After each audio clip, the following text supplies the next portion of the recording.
But to tell me I came out with DeAndre Swift over Bijan, where Jordan Davis just, still play the same.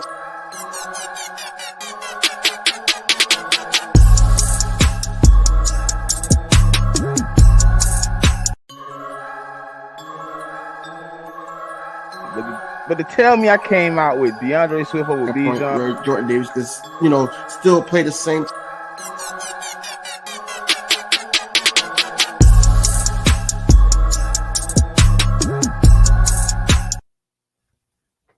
Family, welcome. What's happening, y'all? How y'all feeling today, man?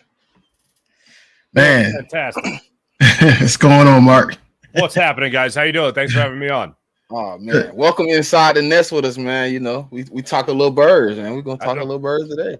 Good to be in the nest. It's cozy in here. This is fantastic. Thank you. Hey man, so I know you've been in tune with what's going on, man. Tell me what's fascinating you right now, man. What's on your mind? What anything new that last time we talked, what it was post draft, right? Yeah, post draft. What's fascinating me right now? That's an excellent question. Is the old school versus new school mentality of OTAs. And the Eagles being like the only team in the NFL that is not having like mandatory minicamp or mandatory OTAs or anything like that. It's like, all right, you came in to your first couple days of preschool. You drew a couple of pictures. All right, see you in college when training camp starts. That's what it feels like right now. But that was a similar thing that the Eagles did last year. The only thing that's different is when you look at the coaching staff this year with the Eagles, I know it's familiar faces, but those familiar faces are not in familiar roles. You know Brian Johnson, but you haven't seen him as an offensive coordinator, and you certainly haven't seen him as a play caller. You know Sean Desai from afar, but still he's just a guy that has 1 year of being a defensive coordinator under his belt. He's only a couple of years removed from being a defensive backs coach, and that's the longest sustained job he had in Chicago, a D-backs coach. And then all of a sudden, out of nowhere, he was a head coach's assistant in Seattle. So I don't know. And now all of a sudden, he's your defensive coordinator. So I thought you might want to take a little bit more time this offseason because of the new coaching staff. But as of right now, the Eagles saying, hey, c'est la vie, all is well. We'll be back for training camp, and we'll be ready to rock. Yeah. So, yes. Oh, go ahead, King. Go ahead. Talk to me. So my next question is that, the breaking news today was about Nolan Smith actually being a part of Von Miller's camp. So I just want to know your thoughts on that. Do you think that him being the 30th pick, was that a steal, or would he be like the best pick in this year's draft for the Philadelphia Eagles? Oh, he can certainly be a steal. He could certainly be the steal of the first round. I feel like when you talk about the steal of the draft, you start getting into guys that, or all of a sudden you're Jason Kelsey's, your 6th-round picks that all of a sudden are Hall of Famers, guys like that. Or, I mean, speaking of 6th-round picks, if we're going to go there, Tom Brady. I mean, that wasn't a bad steal of that draft either. Right. But in all seriousness, I think Nolan Smith is going to be the steal of the first round. And I think we aren't going to have to wait a long time. For Nolan Smith to all of a sudden put up his first double-digit sack season. And when I watch him play, I get, like everybody else, major Hassan Reddick vibes. Like, this guy can get after the quarterback. He's got great instincts. He's great in the backfield. He can drop back every so often, but he's really an attacker, obviously, first and foremost. Off the field, watching him speak, do press conferences, see him in the locker room and all that stuff, he gives me such Brandon Graham vibes. It's not even like he's just smiling. He seems like a guy that you want to hang out with, and he just seems like a good dude. And all in all, I like that type of mindset. What I've learned from Brandon Graham is that just because a player's smiling doesn't mean they don't give a damn. It means that, okay, fine, the waves might be rocky, but I'm going to do my best to make sure that this ship stays afloat and that this stays on the right path. You're going to show that you have some poise about you. That's what I learned from watching Brandon Graham, especially in the first 3 years of his career, especially when he was talking about himself as if he was a bust, which in the first 3 years of his professional career, he was. But he got right. He figured it out. I don't think it's going to take that long for Nolan Smith to figure it out, but I know when the rocky waves are ahead for a rookie, and it happens to everybody, I think you're going to have a guy that's going to rise to the occasion and show why he was worth still the first-round pick and didn't drop into the second round. Yeah. And the fact that he's around Von Miller, all the better. Anytime you get around more veterans, you got enough on this team, you want to go outside a little bit, talk to some other veterans, the more education you can get, the more knowledge you can absorb. It shows me that the guy wants to be a sponge and learn from everybody around him, learn as much as he can before he ever takes a snap at the NFL level in an actual game in week 1. So I think that only prepares him more for the college to pro jump. Yeah, and I just like the fact that he actually putting in work, just from the phone call that he got, or he got, and basically just said, "Hey, I need the playbook." You know, that mindset, going to get him far. It's going to get him far in this league. Him and Nakobe Dean, when they had their first conversation with who was it? The linebackers coach. Speaking with EJ Elliott, I believe it was. A former Temple coach, of course, former Temple backs coach. It's like, yeah, great coach. Nice to meet you. Can't wait to see you face to face. Where's my playbook? Like that's just like, let me cut to the chase, man. We're all here to do a good job. If I do a good job, it makes you look good. It makes Sean Desai look good. It makes everybody look good. So let's jump to it. Let me absorb that playbook as fast as possible. I think Nolan Smith gonna be a wrecker, man. I think he really gonna come in when everybody tired. And they're going to send him around that edge. It's going to be hard to stop that guy. That guy pretty fast. But, I've been watching him. I'm like, God, if you miss him with that left hand, you ain't going to catch him with the right. Trust me with that. Right. Now, and think about that. You already got a guy who's been stacking sacks the last 3 seasons in the NFL for 3 different teams. And he's going to be coming around one side. And just when you think you got him down, maybe Nolan Smith's going to be coming off the other side. And then you have the opportunity, or Nolan Smith will be coming off. When Hassan Reddick's coming off the field, he might be coming on the field. You have a great mix of things right there for the Eagles, as my phone's actually going off, which never happened. Sorry.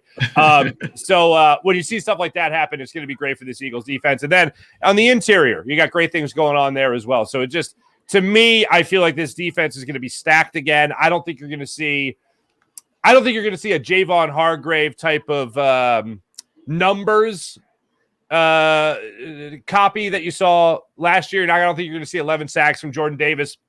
I don't think you're going to see 11 sacks from Fletcher Cox or anybody else really on that interior defensive line. But I do think the guys on the outside like Nolan Smith and Hassan Reddick and Brandon Graham and Josh Sweat, I think those guys are going to eat. Yeah.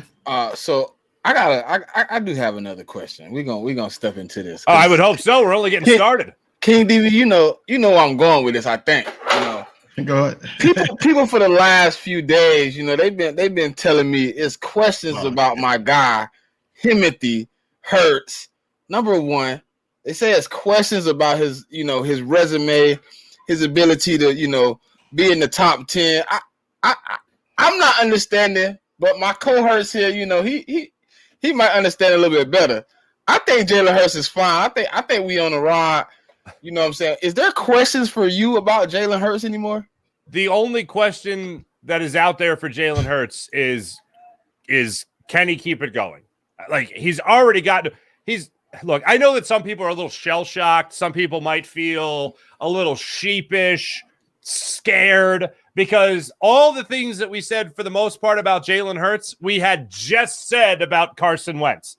And that didn't turn out too good for us, unfortunately, in Philadelphia in the long run. So people are a little scared, sheepish, whatever you want to call it, surrounding Jalen Hurts. I think that's a small amount of the fan base. I don't think that's a lot of people. I think that's just people that are not ready to get possibly hurt again. But I don't look at Jalen Hurts and see at all the same person that I saw with Carson Wentz. I mean, Carson Wentz, at the first sign of adversity in his career, the first real sign of adversity in his career, when he got hurt and you're back up on the Super Bowl, and then all the reports came out about what you were, what type of guy you were behind the scenes. All you hear about Jalen Hurts is how much these guys love him. All you hear about Jalen Hurts is how much, you really don't hear that much about Jalen Hurts other than the fact that the guy's working. Where are you? I'm busy working. Okay. You know how you stay out of the drama? You know how you make people not doubt your mental fortitude? Your work. You just keep working. And I love that. I love that about Jalen Hurts. Jalen Hurts is the type of guy, and I was just listening to his press conference last week, and all the things he's saying, everything he's saying, I'm like, this is the guy that, if he's coming home to, take your daughter out for a date, he's like, hello, Mr. Farzetta. It's nice to see you, Mr. Farzetta. I'll have her home by 9, Mr. Farzetta. It's like that kind of thing. You're like, oh, what a guy. And he's got that type of persona. He's got that type of background to him. And I think that goes into his work. where he is extremely disciplined. He's extremely respectful of the moment. And I think that that's something that is not going to be lost on fans as this time goes on. So the only question I have is, can he do it again? And I think he can. I think you're going to have a guy at the quarterback position for the Philadelphia Eagles in Jalen Hurts that is going to be a perennial MVP candidate. And why do I think that? Because, well, first off, I never bet against anybody that has talent and work ethic. And he's got both those things to the fullest. I also don't doubt guys that were already doubted and with that talent and work ethic put themselves in the all-pro category and put themselves as the runner-up in the MVP. Oh, and by the way, his team only played in the Super Bowl, which is kind of a good thing. Oh, and how many points did they score as an offense? I think they performed 35. pretty well. So I don't have a lot of doubts surrounding Jalen Hurts anymore. The only question is, there's a lot that goes into winning. It's not just about having a great quarterback. If it was that way, then the Packers would be in the Super Bowl every year. You would see Joe Burrow in the Super Bowl again. You would see these other teams just constantly get there. A lot of things got to go right. The thing that I learned from the Carson Wentz era, I guess, for lack of a better term, is a team can be bad, and a quarterback could be playing behind a bad offensive line. A quarterback could be playing with bad wide receivers, maybe not the best tight end, maybe not a great running back. There could be a lot of bad somebody things. like Jalen Rager. Exactly. You could be looking at a lot of different things with an offense, but a quarterback can never be part of the problem. And you always, regardless of what's around you, you always have to look like the all-pro that you can play at, the all-pro level. It has to be glaringly obvious that you're not part of the problem. And I thought too many times with Carson Wentz, there was an inconsistency to his game. Yes, because things were going on around him that weren't good. But with a quarterback like Jalen Hurts, if you have an offensive line breakdown, he's got a lot more mobility than Carson Wentz, and Carson Wentz was certainly a mobile quarterback. But Jalen Hurts, he doesn't compare to Jalen Hurts. So Jalen Hurts, because of his athleticism, because of his smarts, what he's got going on between the ears, if other things break down around him on this team, he's got the talent, he's got the knowledge to be able to weather that storm and make sure this team still has success. And that's the biggest difference for me as to why I have more confidence in Jalen Hurts at this point than I do in Carson Wentz. And you made valid points. It's just what we were talking about the other in another video was basically a top 10 quarterback. Right now, I said going into this upcoming season from last season, yes, I had Jalen Hurts as my number one. I know there's a little bit bias on my part, but I really think that hoping on his upside.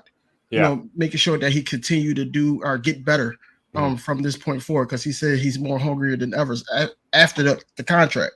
Yeah. But then we started to get into the debate about top 10 with like who has the best resumes. Right. And okay. I said if we had that option on who's still playing with great resumes, I don't think Hurts makes the top 10. Okay, and Farzy, hold on, wait before you think about it.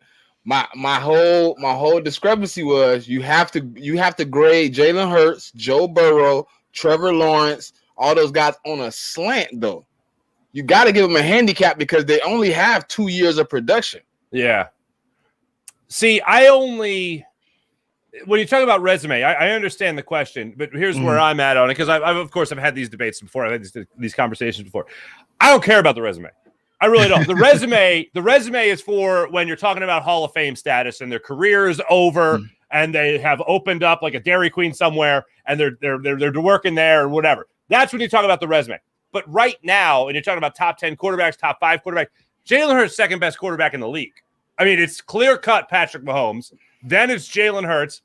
And then I'd probably put Joe Burrow there. And then, I mean, he's a guy that's only played in a Super Bowl to this point. So I don't really look at the resume and say, all right, well, who's more accomplished? I care about who's better. Who's going to have the better season? Who would I, if I'm starting a draft right now for the future of the NFL, I'm not taking Aaron Rodgers ahead of Jalen Hurts. And ultimately, that's what matters. I think when you talk about the league as it is right now, Patrick Mahomes is the only quarterback I'm taking in that all-league quarterback draft to lead my team going into a season. After that, I'm taking Jalen Hurts. Okay. I think to me, I look at it like this. I think Jalen Hurts is in that category, right? And I think people are looking for him to, expound on what he did last year, but I would be perfectly okay with him coming out and giving me the same statistics he gave me last year. Yeah. If he can consistently give me those statistics, I can keep him where he at. I have him too. I have the same top 3 as you. I got Pat, I got Jalen, I got Joe Burrow, and then Josh Allen, I think is 4 for me. Yeah. But I even question myself about putting him 4. He turns the ball over a lot. He's in a lot of those predicaments where, just like you said earlier, are you the problem? Mm-hmm. Because if you throw another guy in there that's securing the ball, do you win that game against Patrick Mahomes and go to the Super Bowl? Do you get put out last year by who put them out last year in the playoffs? Wasn't it Joe Burrow them again? No, it's the Bengals. Yes, Bengals. Yeah. I think it was. I think it was put out. Bengals, yeah. Then you struggle against teams like Miami when they got a backup quarterback. You struggle against Baltimore. If you put a guy like Jalen Hurts, if you put a guy like Joe Burrow or Patrick Mahomes in that predicament with that same type of arsenal, the reason I put them 3 is because I feel like all 3 of those guys take those teams to winning seasons and possibly back to the Super Bowl. Mm-hmm. It's like Micah Parsons was talking about last year. Is it Jalen Hurts or is it the team, right? Mm-hmm. Jalen Hurts is the on switch to this system. I think if, God forbid, Marcus Mariota's got to come in and he's got to take a couple of snaps, he's got to play a game or two, similar to Gardner Minshew, then I think that he is much more along the same lines as a style quarterback. They're the same style quarterback that Jalen Hurts is. Not nearly as talented. I'm not comparing the talent. I'm comparing the style. Okay. I think you'll be okay, but still, Jalen Hurts is the on switch. I mean, just think about this for a second. The guy 2 years ago going into last football season, okay? Mm-hmm. He's not accurate. Looked accurate as hell to start the season. Can't throw the deep ball. Threw the hell out of the deep ball during the course of the season. When he got receivers open downfield, he hit them. Some of them dropped it, unfortunately. Occasionally there's an overthrow, but the ball got there. I never thought that Jalen Hurts' arm strength was a problem, but he elevated it in this last season. Imagine him taking another leap. I don't think that. I think he got a lot closer to his ceiling. If you're being real, I would say runner-up to the MVP and a Super Bowl appearance is getting and an All-Pro is pretty close to the ceiling. It's now up to him to keep pushing that ceiling higher and higher and raising the bar for what we can expect as a fan base in Jalen Hurts and what he can do every single year and keep that same type of consistency, not being part of the problem and improving, taking those steps forward. And when he was asked about it last week during his press conference, when he was asked about, last season into this season, what are you taking away from the Super Bowl? And it's basically just work harder. Like if you're asking him what he needs to improve on, I mean, you could see the wheels turning. It's like, what's a nice way to say, I don't know, win the Super Bowl, win the MVP, be an All-Pro again, all that stuff. And you mentioned the statistics. I look at Jalen Hurts, and he's such a versatile quarterback that his running game is going to dilute his passing game, and his passing game is going to dilute his running game. Now, as a quarterback, you want to see him throw more. You want to see more touchdown passes and spread the ball around. But if defense keeps guessing, and the defense can't stop him on 4th and 1 or 4th and goal from the 1, then keep hammering it, baby. Keep doing that, because that's ultimately what's going to help your team win. I think a guy like Jalen Hurts, people say that the win-loss record for a quarterback is overhyped and it's not fair, whatever. If you're a guy like Jalen Hurts and you could do so much offensively speaking, it's a very fair stat. And real quick, something to support that. Look at the game against the Colts last year. Mm-hmm. They were defense played great. Defense won that game more than anybody. Defense was great. But in the fourth quarter, push came to shove, and you couldn't get anything going offensively. In the final minutes of that fourth quarter, Jalen Hurts said, yeah, to hell with this, and he took him down the field for a touchdown. Right.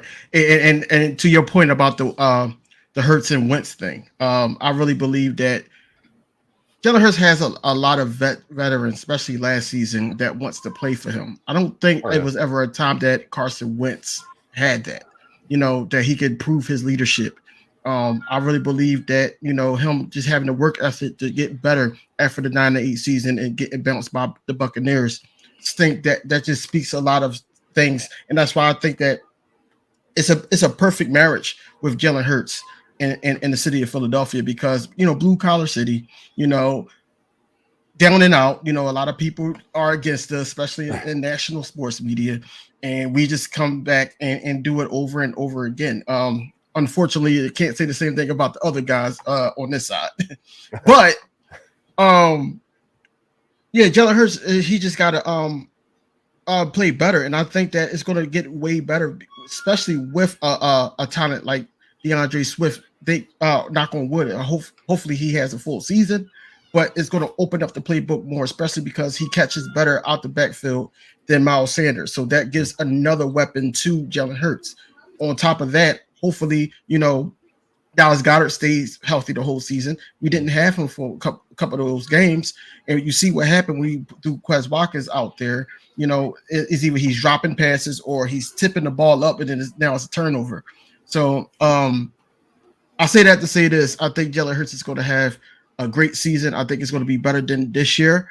We just need everything to click with this team. Everything around him is based off. He's the number one guy, but everything around him has to click as well. Oh yeah, he's going to be the guy. I mean, the team is going to go as Jalen Hurts goes. But I mean, look, if you're talking about making a top 10 list and trying to consider if Aaron Rodgers had the Eagles offense with the Packers last year or had it this year with the Jets, or if Joe Burrow, who has one, I mean, you talk about weapons. Oh my God, the weapons he's got in that offense. But if you took this running game and put it there, if you change things around and shuffled the deck a little bit to see what quarterback would want to be where, I think it would be tough to find a quarterback situation better than Jalen Hurts or better than Joe Burrow's situation in Cincinnati. So that definitely has to be taken into account. But when you look at the diversity of this offense, and it's not just with Jalen Hurts' game and his versatility there. I mean, let's look at this for a second. You have the best wide receiving tandem ever for the Eagles in A.J. Brown and Devontae Smith. And don't let this get lost in the shuffle. But the one guy Nick Sirianni singled out that has really turned his head in OTAs, granted, shorts and shells, is Quez Watkins. So Quez Watkins is the guy you just mentioned that like a lot of people are already writing off. Zacchaeus is here. You're not even going to see Quez Watkins. And if they get DeAndre Hopkins, no one's ever going to forget Quez Watkins. And so it's like Quez Watkins being pushed aside, but he's still a pretty damn good third option there for Jalen Hurts. And I think if you're having a head coach that's just going out of his way to talk about Quez Watkins as a receiver, then that's a pretty good sign there. But then you talk about the running back room. You can't forget about Rashad Penny, whatever you can get from him. Talk about injury issues. He certainly had those in his career. But then you also talk about Kenny Gainwell, who I think is a legitimate running back in this league. I don't think he's going to be a top 5 rusher or anything like that. But I think even with the diversity you're going to have with spreading the football around, I think he's going to have a shot at a 800 to 1,000-yard season in the 17-game schedule the Eagles play. Yes, you're going to have a diluted carry total at the end of the season, but I think the Eagles are going to be ahead in a lot of games, and I don't think they're going to be handing the ball to DeAndre Swift. I think they're going to hand the ball to Kenny Gainwell to close things out. I would love to say that Rashad Penny's not going to get hurt, and I'm certainly not rooting for it, but when a guy's track record is a track record like his, you have to take it into account. Oh, and by the way, if you have Dallas Goedert play a healthy season where he misses no more than maybe 2 games, a game, 2 games, you're going to be talking about a guy who's going to be a consideration to be a Pro Bowler, or not not consideration. He will be a Pro Bowler. Yeah. So that's a pretty stacked offense. Oh, and not to mention that offensive line is pretty damn good too. So, right. Yeah, I think things are looking pretty good for this Eagles offense and Jalen Hurts. Right, and going towards the running backs, I just want to ask you this: your thoughts on what Miles Sanders had to say. I did catch some of your show on my way to work and everything. I just wanted to know, like, your thoughts on what he had to say. Everybody here is Miles Sanders fans. Yeah. But it just was like a slap in the face after that. Look, here's the deal. I don't know if you guys are Phillies fans at all, but yeah. Mickey Moniak went out to the Angels, okay? And in one of his first interviews with the Angels at last year's MLB trade deadline, he talked about how he never got that opportunity, like a real opportunity to be the center fielder. And everyone was like, oh, my God, how dare he? Never got the opportunity. How about you play better? Well, if you compare it to, like, Bryson Stott, who basically at one point was just like, all right, second base, shortstop, it's yours. Have at it. You're playing every day. And he didn't have to grip the bat too tight, and he could actually just be free and play. You look at a guy like Miles Sanders, he didn't get that opportunity under Doug Peterson, and I thought he was a phenomenally talented running back. He got that opportunity a little bit last year with the number 1 rushing attack in the NFL, or 2 years ago, number 1 rushing attack in the NFL, and then another great year of a great rushing attack in the NFL here with the Eagles this past season. I felt like there was a lot of untapped potential. with Miles Sanders. And I felt like maybe the Eagles should have relied on him a little bit more in that second half of the Super Bowl and not given as many opportunities, especially when your defense couldn't stop what in that Super Bowl. So I don't take it as a shot against his loyalty or loyalty to the city or to the fan base or anything like that. I took it as, if you come out of the Super Bowl and you lose and you felt like you were underutilized, you're going to have a chip on your shoulder. I didn't have as much of an issue with what Miles Sanders had to say. The only thing I had an issue with was I don't like it when you want other people to answer for you. If you want to be bold and voice a complaint, be specific. Don't be vague about it. I didn't like the idea that he said, well, maybe ask them why I'm not there anymore. Well, yeah, but we're in Carolina. We're not in Philly. We're asking you. Like, you tell me why you don't think you're there anymore. Like, I while Christian McCaffrey was really taking, the headlines and all that stuff as a running back, I honestly didn't think Miles Sanders was that far off. They just needed to use him. And I felt like Doug Peterson got away from the run way too quick. In the first year of Nick Sirianni, especially the first 3-4 games, oh my goodness gracious, running the ball 2 times with the running back in the first half against the Cowboys. Are you serious? Right. Like, even Andy Reid is like, I think you should run a little bit. You know what I mean? Right. So to me, that was crazy. But I really liked Miles Sanders when he was here in Philadelphia. I thought he was I agree with him that he was underutilized. But man, with this running back room, he'd still be used a lot. But there's a lot of ball to go around right now. And there's one ball to go around a deep room as it is. But I didn't have that much of a problem. I felt like he was just a little sour, though. I felt like he wanted to be here for this run again. Like, I felt like his comments was more like, I want y'all to know I'm upset because y'all got rid of me and sent me to Carolina where they rebuilding, and I'm finna just be a workhorse for the next 3 years, and then they're gonna send me on about my way with nothing else to get for it. You know what I'm saying? Yeah. Like, he wanted another shot at the Super Bowl, and he felt like I could have took the pay cut, I could have took the downgrade, stay with Philly, but you fumbled the first 2 plays of the game. Yeah. I think every offense. I mean, I think put it this way. I like the term ring shopping as it's come about. Linval Joseph, Ndamukong Suh, ring shopping. I think anyone that's ring shopping is keeping a close eye on the Philadelphia Eagles. And Miles Sanders, although he's not in that same boat, he's not like 29, 30 years old, just looking to get a ring at the end of his career. He's not like LaShawn McCoy leaving Buffalo, and then he sees his old coach there, Andy Reid, in Kansas City. He's like, I'm going to get a ring. I'm going to get 2 rings maybe. That kind of thing. I don't think it's like that, but I definitely think you're missing out on a great party. Like, a line comes to mind. The movie 300? Mm-hmm. Well, the real Battle of Thermopylae, okay? There was only 300 Spartans selected, but there was I don't know how many Spartans in the army at the time. Everybody else that didn't get picked by the 300 felt like they were going to miss out on one great party going on there, okay, against the Persians. Well, I think Miles Sanders realizes he's going to be missing out on one great party here in Philadelphia, and certainly would be missing out on a great party down Broad Street all the way up Broad Street to the Art Museum. Over, of course, Market there, and going up to the Art Museum and all that stuff up the Parkway. He's going to be missing out on a party. So, yeah, I think that part of him is very bitter. Yeah, and I think that, he even said it on the podium last year that, Jalen Hurts made his job a lot easier. Oh, yeah. Between him and then Kelsey, actually, he was following Kelsey on a lot of blocks. But I don't know if it's just jealousy that he's not here no more, or jealousy that he's not going to get that in Carolina. I don't. Yeah, I mean, it's going to be easier to take him out. It's going to be easier to take him out of the game where you don't have as many weapons to concentrate on. So when it comes to a defense, the defense isn't going to be as spread thin attacking the running game. And if Miles Sanders is on the in the backfield, you're going to be eyeing him up, no question about it. So yeah, he's not going to have the same success. He might have more carries. His yards per carry might go down.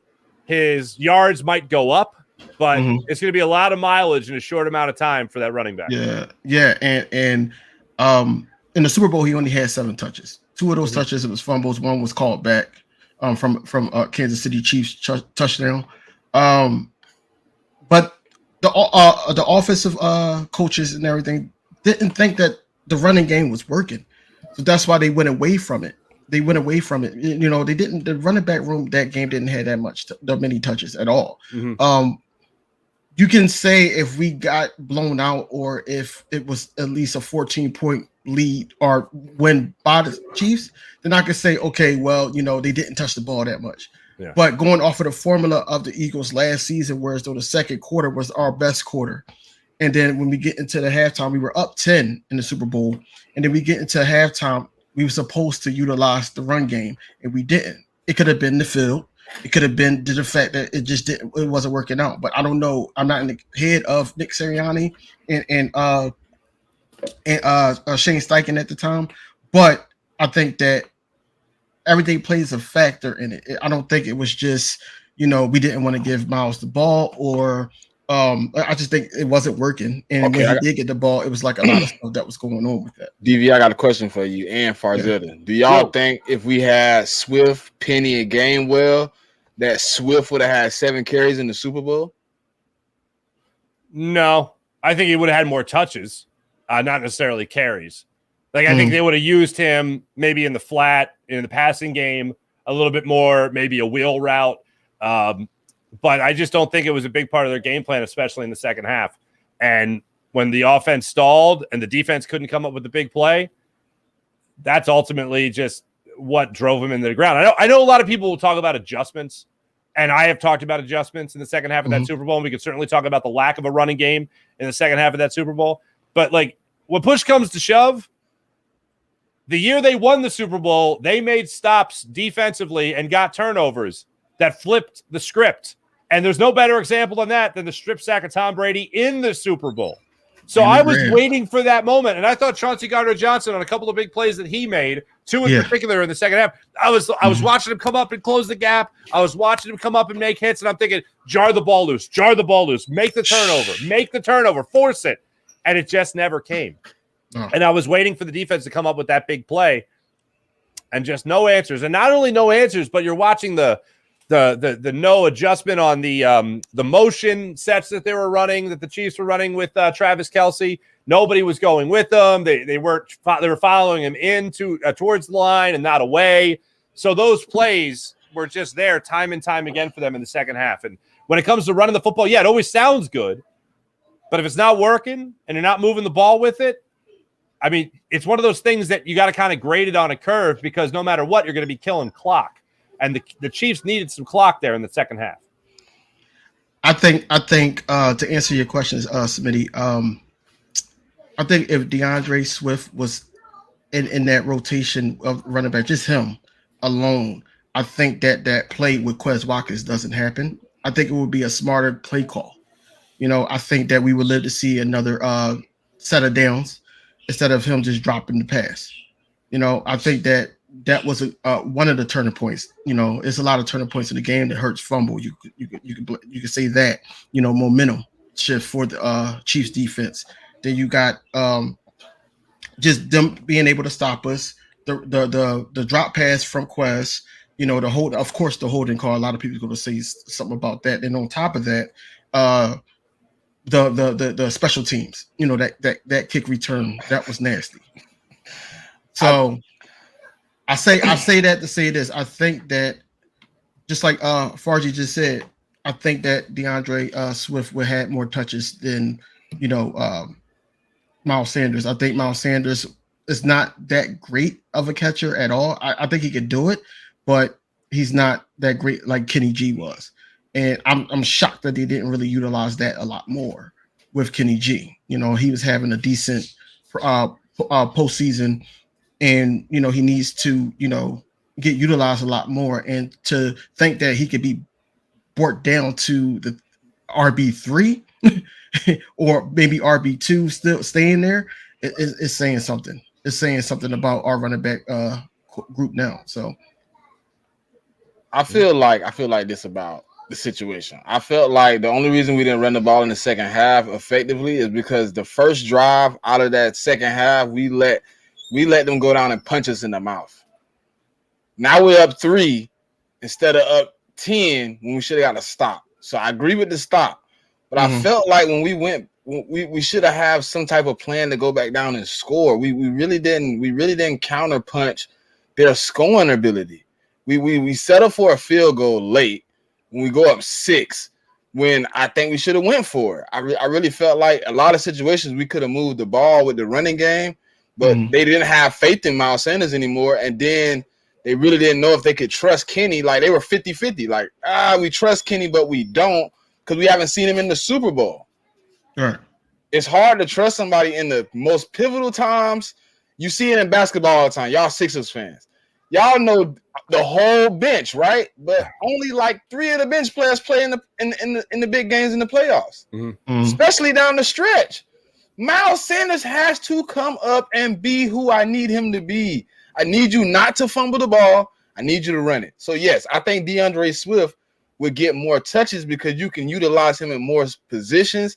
And then you got a dude like Penny who can come in and kind of wear them down when the finesse of the running game isn't working. You can change up the pace. Like, okay, we not getting to the outside. Let's go behind the tackles with Penny. And then we can bring in Gainwell. Then we can bring in Swift. And we can go into the running game and passing game with the smaller guys who are more agile and more have the ability to make more moves. But I felt like we really had 2 running backs who we didn't trust in either situation. We didn't trust Miles Sanders running the ball. And we didn't trust putting Gainwell in the passing the ball. We got stuck in a bad situation, and then we couldn't adjust. Do y'all think that it was supposed to be, just how the Seahawks that year with the infamous pick by Malcolm, I forgot his name. Butler. Do you think that Michael Butler. Do you think that Nick Sirianni was like, this is supposed to be Hurts' game? And that's why the play calling wasn't for the running game? No, I just felt like in the Super Bowl, you ride the best horse that you had all season. And I think that horse's name was Jalen Hurts. And I can't fault Nick Sirianni all that much for it. And offensively speaking, if I could go back and change one thing the Eagles did offensively, it would be the Jalen Hurts fumble. If I could take that away somehow, magically, people were all excited at halftime. And rightfully so, you're leading at halftime by 10 at halftime? 10, yeah. I still didn't like giving the Chiefs 7 points. I did not like you, Patrick Mahomes. When I saw that, and the Eagles even went on their run, and they were leading by 10 at halftime. I went, there is something about those 7 points you just gave Patrick Mahomes' offense. There's something about it that is just haunting me. And even when they were up, I went, the voice in the back of my head went, it's Patrick Mahomes. You just gave him 7 points, right? Right. So if there's one thing I could change, it would be that. In the second half, it would be the defense making a stop, the defense making a play. I don't like looking at the referees, but yeah, the holding call on Bradbury was ridiculous, but it stuck nonetheless. So that's that. We only scored 11 points in that second half, y'all. Just to rephrase that, we scored 24 first half points. We came back and followed up with 11 points. Which, by the way, you should still win. You should still win with 35. You had a quarterback with one leg, and Gannon, if you listening, I would strangle you if you didn't send the blitz again. Like you send a 0 blitz on the 3-yard line, but when he first come back in the second half, you don't test the leg. You gotta show. Like, listen, I've watched a lot of. Y'all remember that game in Marshall when the quarterback from the Jags he's playing for Marshall, he broke his leg. And they let him drive all the way down the field and score a touchdown. Yeah. If I was the defensive coordinator, I know you're demobilized. I am coming. I am bringing the house. My best pass rushers are going to be on the defensive line, and I might even go get in the Kobe Dean and say, "Look, you ain't played defense all season long, but I need you to do one." Titans game though. Okay, but I need you right now. All I need you to do is go get Pat. No, I thought don't let him get out your arms. Just lay him in the grass one time. Yeah, we're gonna see how good your ankle really is at this point. We need to know. I thought you were talking about remember the Titans. Sorry. Yeah. Just go in and cover 40. That's all I got to do is cover. Can he cover 43? Coach, I never play with the defense. Yep. Go in there and cover 43. Anyway, right. Could have been. Hey, look, I just need you to go ahead and get a stop. Yeah. It felt like Kazir White and TJ Harris, it felt like they kept funneling into the line. And then he would just enough escapability to see where the receivers was. I'm like, somebody contain him? Why is he Mm-hmm. why is he outside and my defenders inside? It just felt like Gannon had no type of ball sack to even do anything other than curl up in the ball and run to Arizona. Not only did he not have a sack, he didn't have a ball sack, ladies and gentlemen. Come on. Where's the analytics on that? Anyway. Okay, But, so yeah. who's your guy you looking at, Mark? Come out of these OTAs, these training camps, and really maybe can step up into a role where we need help. I mean, I'm guessing linebacker. I'm guessing Nicholas Morrow or Sidney Brown or somebody like that. I'm just wondering which guy out of those guys that you know that didn't play here last year, you expect to come in and kind of contribute to the Eagles. Well, the first guy that does jump to mind was Nakobe Dean, because he is stepping into that role, and it's not often. I mean, you're talking about Alex Singleton, an undrafted rookie who was your starting middle linebacker, TJ Edwards, who was an undrafted linebacker who became your starting linebacker, undrafted linebacker became your starting linebacker. And now you're talking about a third-round pick that a lot of people thought could have been a first-round pick out of Georgia, and now he's going to be getting his opportunity to be the starting middle linebacker. I love the fact that he did have the green dot on his helmet, so he's the official signal caller of the defense, which is a great thing for him. I've interviewed him many times. I've spent some time with the guy. He's the type of guy that when you're around him, like I don't consider myself a very bright individual, okay? I'll let it out there. I repeated kindergarten, okay? When I talk to Nakobe Dean, it's like you're talking to a doctor just after surgery. You're just like, what is he even? Is he just speaking Latin? What is he saying? Nakobe Dean is on another level when it comes to smarts. The guy wants to dabble when he goes back to school for pre-med, okay? Who dabbles in that, all right? He's brilliant. And I think that'll be applied to football and also quickness, speed. That will make him a standout player. I think it'll be a very good linebacker for this team. I think he'll be better than Alex Singleton. I think he'll be better than TJ Edwards. He'll be a guy that I think you'll see the difference between undrafted and a third-round pick by a long shot. As far as everybody else goes, somebody who wasn't here last year, yeah, I'd like to see that from Nicholas Morrow, all that stuff. But Sidney Brown, if he does come in here and takes over that secondary role, if he takes over that safety position next to Reed Blankenship, right away, you're looking at a rather inexperienced secondary or inexperienced safety position there with Blankenship and Brown. But, man, if they just show up and play and they turn heads, I think they have both of them have a very high ceiling for what this Eagles team can do at the safety position. A guy like Edwards, for instance, is going to come in here with a little bit of experience, a little bit of swagger about him. But it's up to Sidney Brown to really take that away. I am looking forward to seeing what you get from the law firm of Brown and Blankenship when the season starts up. BV, who's your guy, man? I mean, okay, I'll help you out. So my guy, you know what I'm saying, was Nicholas Morrow. You know what I'm saying? Because I watched some tape and I'm still fascinated by what he was able to do. He took one of the fastest receivers, one-on-one, about 30 yards.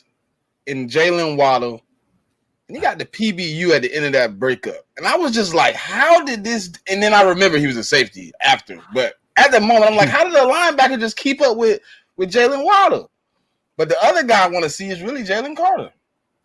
I can't help but think he gonna be the yin to Jordan Davis Yang, and I think they're gonna really cause some havoc in that middle, man. I think they're gonna give some guards and centers fits.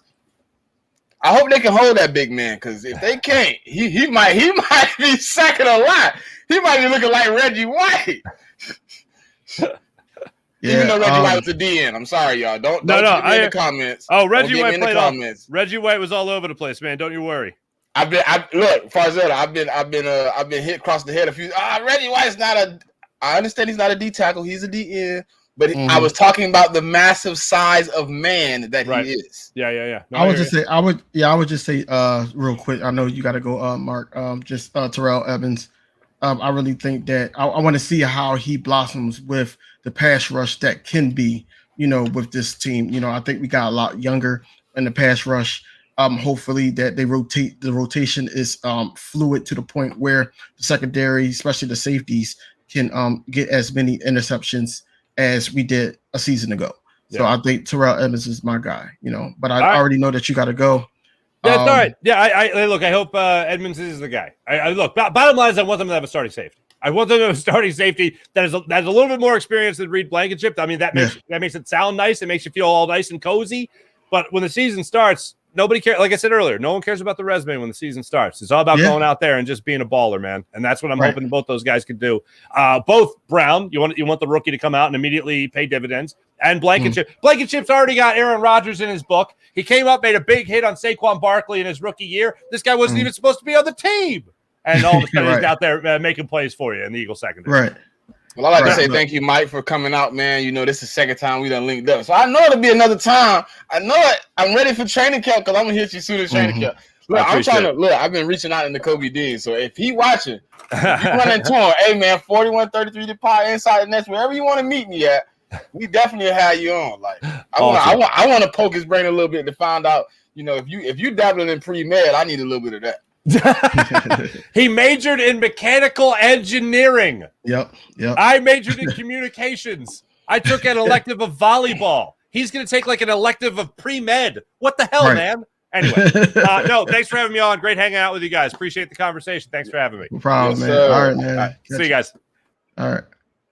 Yeah, man, that was a good, you know, host, man. Hopefully, you know, time should be rolling up in here. But what do you think? What do you think about heading towards, you know, the dead end of the off season right now, about to head into training camp? Training camp starts July 25th, actually. What do you think about that? Like, do you think that we're gonna see another person step up? What do you think about Christian Ellis? You know, I think that he could be one of those guys on a linebacker court that can actually step in, especially if somebody else goes down, just for, like, you know, depth.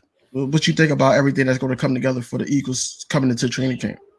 I'm never knocking a dude like, you know, Christian Ellis, man, because we watch dudes come out of nowhere before, man. So it's like we can see a Sean Bradley, we can see a rebirth of, you know, Davion Taylor. Like, I can see any of those guys stepping up because we got the pieces in position, you know, help everybody maneuver around, man.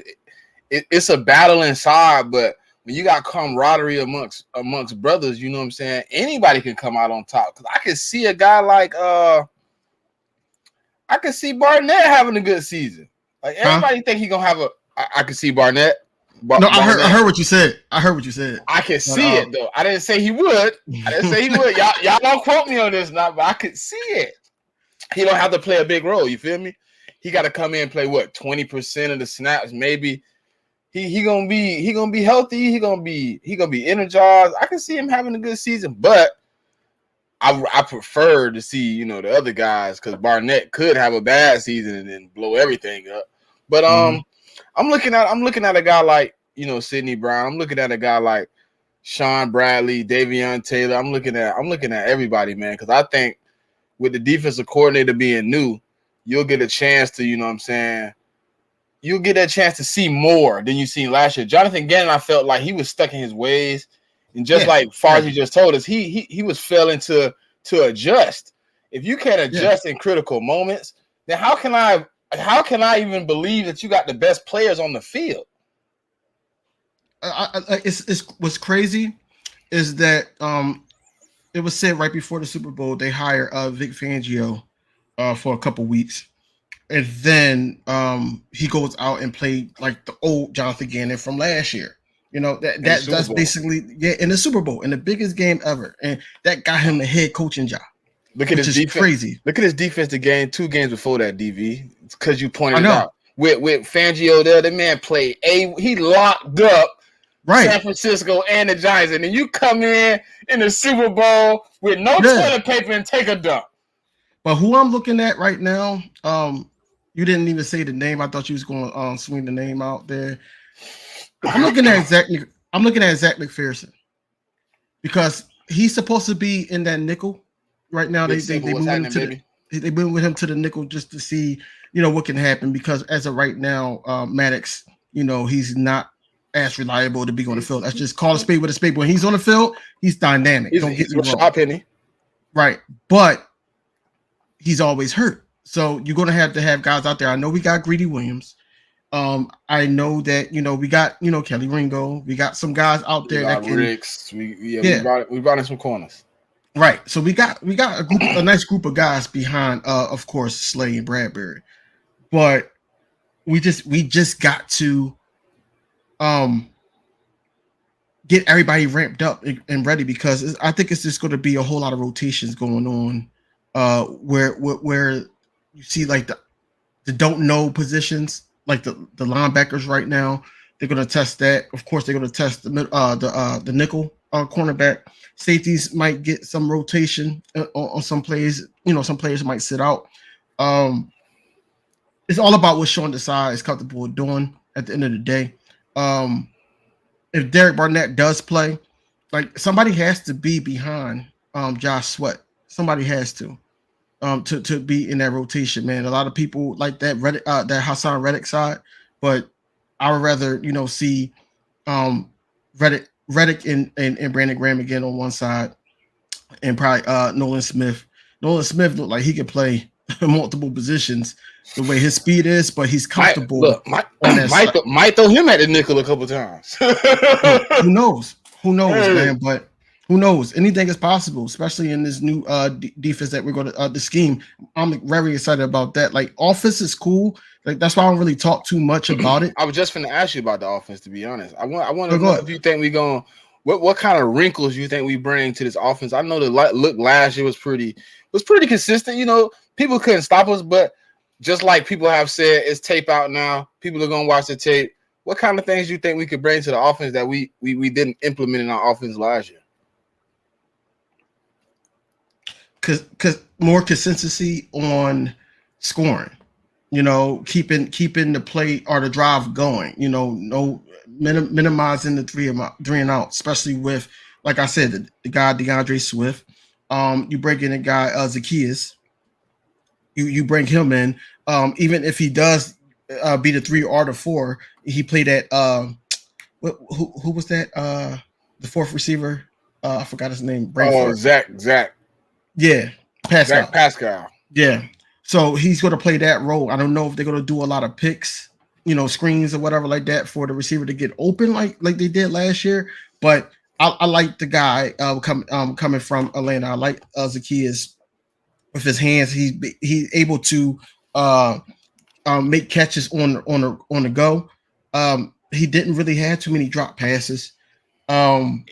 It's just that sting from Quez. Like, I want Quez to do great. Don't get me wrong, because he's still an Eagle at the end of the day.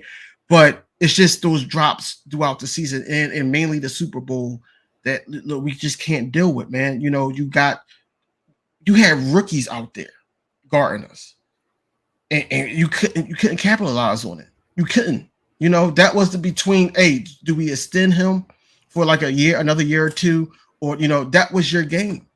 And you failed to do so. And you had a guy like Jalen Hurts that was being mobile, throwing the ball down the field and placing dimes right in your lap, and you couldn't just with your body or something. No, you drops it. I think so. I think what you were saying right there. I think Quez Watkins, man, he got to show me something, dog. That was one of the worst drops. Like, we talk about the fumble all the time. Yeah, that's cool. But that drop, man, if you just run the whole route instead of leaving your feet, that ball falls in the bucket, man. You don't have to do too much. The defender behind you, and I tell people, he possibly scored because that defender is going to jump like he did. You jump. All you had to do is stay still, man. Yeah, I'm trying to see now. He coming on that 7, Simone. We got 6 minutes, so we just chilling, just trying to. If that was Smitty in that situation though, that's touchdown. That's touchdown. No, it's not touchdown. That ball is court. It's touchdown. Though. It's not touchdown. He gonna shrug that. He gonna shrug that. The guy was on Quez, but it was still a catchable ball. But and Quez was faster than Smitty, but I think Smitty he's more aggressive and he has better hands. I felt like the reason dude was on Quez because Quez left his damn feet. Y'all both in the air. You get what I'm saying? He done stop momentum now. Once you jump, That's over with. It ain't no more. You ain't moving forward no more. The only thing you moving is towards the ground once gravity kick in. I felt like Smitty would have hands out, kept it moving. You see what he did to the Redskins? He was doing them dirty. Yeah, simple. Make simple. If you want to talk about it, you in the comments. I'm showing my age. I said the Redskins. I meant the Commanders. The Washington football team. You remember how they did, y'all? You remember how that guy did? Yeah, the toy soldiers. Yeah, man. But yeah, that was a great interview with Marc. First time ever talking to him. So, big shout outs to him. Basically coming on the show first and foremost. Whoever's in the chat, man, thank y'all for watching. Just hit that like button on your way in or out. We highly appreciate it, man. We putting this thing together. And my boy Tom said he'll be on in 10 minutes, man. He grubbing a little bit so he can hang out with us, man. 10 minutes, man. Come on, man. He gotta eat like he in the army, man. They only get 2 minutes. You know how they be scrubbing that thing, man. No, yeah, but y'all like, comment, subscribe, man. Hey, man, listen, hold on. Before we move any further, man, I want to talk about a little something real quick, man. I know everybody going through something, man. I just, send some love out to your people, man. Mental health is real. We just want to shoot some awareness to it, man, because I found out I lost somebody close to me to mental health. You know what I'm saying? And that's the second one in 4 months, man. But guess what? I'm still kicking, man, because I'm gonna do it for them. I'm gonna put everything I can to keep them alive into this content. So if y'all keep tuning into this content, man, we you know what I'm saying? We're gonna keep it moving. But I just wanted y'all to know, man, we care about how you feel. So if you got something to say in the comments, hey, look, we're gonna do a mental health check. Put in the comments how you feeling 1 to 10, man, mentally, man. We can keep up with the people, man. How you feeling, DV? 1 to 10, man. Tell me how your mental health is. I'm about at a 9. I'm at a 9 right now, but you just push through. You push through, man. Everybody in life right now, especially if you in your 30s or late 20s to 40s or whatever, you had some losses. You had some losses in your life, and besides that, it's more so your mental health has to be stronger than what you go through. That's my mentality. My mentality is if I lost people, I stopped messing with people because what they was doing. I'm a family man now, so I can't be out in the streets as much or anything like that. I have to be an example for my little one and everything, and being married and everything, that has his own mental struggles at times, but you push through it. You got to just be stronger than what you're going through, and that's just my logic about everything. So that's that's why I said a 9, because I don't think it's perfect, but I think that I'm handling it well. I'm about at like an 8.5, man. And it ain't got nothing to do with like nothing crazy, but it's just like I see myself in a different perspective of where I should be at right now, and it's slowing me down because I'm so used to being able to get myself on feet, you know what I'm saying, and move forward, that all I need is a few things, and I could probably be in that 9 to 9.5 range, but it's a few things going on in life that throwing a curveball. But I've always heard my dad say if they throwing a curveball, you got to hit a home run. So I'm gonna just keep it like that. I'm gonna keep piping, man. I'm gonna keep it strong. I'm gonna keep moving forward. And whatever coming to me gonna come, and whatever ain't, it ain't, man. I ain't gonna struggle or complain too much because I got too many things going on. I got the kids, I got the wife, man. So I appreciate everybody for showing up, man. And shout out to Bird Game, man. He said he a 9 out of 10. So life is good for everybody, man. We ain't gotta go through things that that you can't handle, man, by yourself. You can always reach out, man. Life is like, I don't know, because I'm in Philly. It's a big thing about playing spades, right? So basically, when you get dealt them cards or whatever like that, you gotta play that. You gotta play that unless it's a mixed deal. But you gotta play the cards. So you can't really complain about what you don't have or anything like that. If you got something, you don't. If you live to see another get a hand, and once you get those hands that you can work with, that's where your opportunities are. So you just have to grow with whatever hands God or whatever God everybody believes in. I don't want to be in general, but God is God, man. That's all. It all translates to the same thing. yeah, but whoever you believe in, whatever they'll put you through or they deal with you. Look, you just got to handle it. You got to handle it, man. If you're going to cut some spades, if you're going to sit up there and try to renege, then you got to pay that karma. So that's why I just compare life to spades. I compare life to chess. You got to be moves ahead. And that's the only way to get ahead. So with that being said, I just think that everybody just got to be mentally strong for their loved ones that is here. Yes, you're going to sit up there and miss the people that we lost, but at the end of the day, man, life going to keep moving. Yeah, life's going to keep moving. And shout out to Jigger, man. He said he's sitting at around the 9, man. He woke up. He ain't got nothing to complain about. He living. So, hey, man, shout out to the people, man. Listen, hey, we started this show. I think the first show we had like 5 people in here, bro. We was riding out with like 4 or 5 people. Now y'all, hey man, look, we appreciate it. If it's one in here, we gonna do it. Wait a minute. No, we can't do that, man. We can't do that without shouting out BG and Simone, man. They welcome us. Also Cool Cat into the Birds of Board Street. So shout out to them for actually tuning in. It's an honor to work with those guys, man. And Simone keep dodging me. We supposed to be doing some Sixer lives or Sixer streams, I should say. Just talking about what's going on in the off season and things like that. We were supposed to talk about the playoffs, but I know she works hard. So, and she always interviewing any sport in Atlanta or wherever she is. So, shout out to them just for tuning in and welcome us to their show every Monday at 7:30. Yeah, I'm promoting, but yeah, shout out to them. Shout out to them. Yeah, man, I appreciate it. Cause look, I was on there as a fan, man, as a call-in guest. Like I was just chilling, kept coming.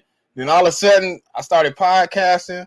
I reached out to Simone because we did a little live together, and I was trying to get on one day, and then Cool Cat circled back, and then now I'm part of the game, man. So Mondays, y'all can catch me in DV outside the nest. We came out the nest and we landed on Broad Street, man. You feel me? We came outside the nest and landed on Broad Street. Yeah, man. Like Tom need to hurry up with that chicken or whatever he eat. But I hope that boy had a filet mignon. How he eating that thing? He's savoring every bite. Come on, man. Wipe your mouth, pause, and get in here. So I've been wondering, man. You do like if we go back to the Super Bowl, you guarantee a win? Of course. I kind of guarantee it too. Like last year, I kind of wanted it, but this time we go back, I feel like the experience I can guarantee it. I'm not a heavy bettor, sports bettor. I put my up to $25 on teams and stuff like that. But look, I'm putting up some money if we go back to the Super Bowl because I guarantee you, Jalen Hurts not losing twice. Eagles is not losing twice. So yeah, I guarantee you we go back to the Super Bowl. We winning that thing. I don't know how we're going to do it, but we're going to pull that thing out and pause, and then now we can have a conversation that we were talking about earlier. That's how I feel about it. I need some more of these, man. You see these Super Bowl champions. I got I got the Super Bowl champions, and then I got finally world champ. I need some more of these, man. I need a couple more, man. I need to cover this wall over here, man. Yeah, I mean you got some things that you can put up there, man. Like I got this ball right here from the open practice. It's a signature with Brian Dawkins on there. My favorite Eagle. This is why I became a fan of the Eagles. I watched them. The first team I watched because my grandfather, RIP to him, but he was a Cowboys fan. So we put a little measly $5 up and whatever like that. Cowboys won that game because at that time Troy Aikman, and they was killing it. But we expect the Washington Commander with the horrible name to be talking about 57 years. We expect you to hate.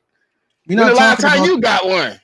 We're not talking about them toy soldiers, man. Hey, listen, Like listen. it was a stat. It was a stat. It was a stat about the I think Yeah, I think it was the you that 11 said it. wins. Yeah, I posted Yeah, it. Yeah, 11 yeah. wins. Them 11 I'm wins. sitting here like, We yo, ain't that's had one crazy. in a long, Because in a long even when they time. had Kirk family members, Kirk Cousins.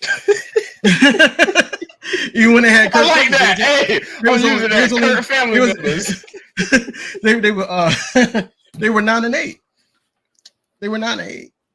So and they made it to the wild card. And you like that and all that. Ever since then, he hasn't been that Kirk Cousins or whatever, you know. Well, the long-awaited arrival of our guest is here. You know, he ate 10 filet mignons, potatoes, broccoli and cheese, and he had 2 cups of Kool-Aid. Man, what's happening, Tom? What's going on, man? We all right, man. How you feeling, man? You know, doing good. Appreciate you guys having me on. My apologies for being a little bit late, but I feel like you good. You got the itis right now, though. Yeah, I just had some pasta, so I'm chilling. I understand. So what's on your mind today, man? You know, I told you. Hey, listen, now I told you I need some of that. I need some of that Twitter energy today. Now I need some. I need some of that. I need some of that raw, nasty. We not what we say. We don't care. You don't like us, and we don't care. I need some of that today. I need some of that today. Yeah, absolutely. I mean, what are we chatting about? What's the topic? I mean, I'm seeing the I feel like the Dallas Eagles rivalry on Twitter comes in waves. Like it'll be quiet for like a week, and then the next week somebody says something, and all week we're going at it and all that. So what's the topic today? What are you guys chatting about? Well, King DV brought it to my attention about the Nolan Smith going to the Von Miller camp. How you feel about Nolan Smith and his progression, you know, this offseason so far? And he just really getting here, but I'm looking at the work ethic, and it's looking like he's putting a lot more effort into being where he want to be at by the time the season starts than what a coaching staff even want him to be at. Yeah. Right. Yeah. I mean, when I saw him speak at the combine and just got to know him a little more, you can't really tell like throughout the college season. You see the talent, you see certain guys. I know he was hurt last season, so you're not super familiar with a guy's mentality until you really like look into him and get to know him. So I definitely fell in love with his personality during the NFL combine. And when I was talking about prospects I wanted at 10, I talked about him a lot. I seen that. I definitely see you posted a couple times. Yeah, I wanted D-line or offensive weapon because I believe that those are the only 2 positions that could make a real immediate impact at 10. So, if we were going to pick an offensive lineman to be a backup at 10, I just wasn't on board with that. So I thought, let's get an edge rusher. I wanted Jalen Carter, I wanted Bijan Robinson, or Nolan Smith. Those are my 3 guys that I wanted. The fact we got 2 of them is insane to me. Obviously, Bijan went 8th overall, which is pretty crazy too. I did not expect that, but nonetheless, we get Jalen Carter, and then we end up getting Nolan Smith later. And yeah, the work ethic, I mean, it really speaks volumes. Like he has that Jalen Hurts mindset. Like he's nonstop, wants to get better, has the athletic ability to do so as well. So I think he's going to be a little more ahead of schedule than what a lot of us initially thought, and get into that rotation and really make an impact early. And I love what he said about learning from Hassan Reddick as well, not just going up to him and being in his face, but just kind of sitting back, taking what he can from him. And I just think he has the sky's the limit for him. He has the athletic potential of, wide receivers, and he plays the end. So, and then I saw someone mention today that Greg Cosell and Jeff Mosher both said that he has the ability to be used a little bit like Fred Warner is used, where he can cover. And that's just new to me. I thought he was more of an edge rusher, but if he can, run around laterally, cover guys in the flats, maybe even downfield in the intermediate routes, things like that, tight ends, maybe slot receivers even, you're seeing that more often with linebackers nowadays, or versatile front 7 players. Like Isaiah Simmons just switched over to defensive back in Arizona. So you have all this, all these athletic tweener kind of players that 10, 15 years ago would be like, well, he doesn't even have a position. He's probably not going to be that good. To now you're like, he could play safety, linebacker, edge. He can line up inside, outside. I'll put Nolan Smith out at corner if I have to, so he seems like he's got that kind of athleticism and that work ethic to really find himself not only just one role in this team, but be used in multiple ways. And learning from guys like Von Miller, Michael Parsons, obviously in his off time is more than fine with me. Man, it's crazy how he's just a motivated student. Mm-hmm. He know he's coming in. He's not a big hitter that he's in the league or anything. He's learning. We just had Marc on, and I pointed out that he wanted the playbook right away. He wasn't even like just happy he got drafted. He wanted to work right then and there. And he just want to hit somebody. He just want to hit somebody. He want to go out there and make a play, everything like that. So I say that to say this.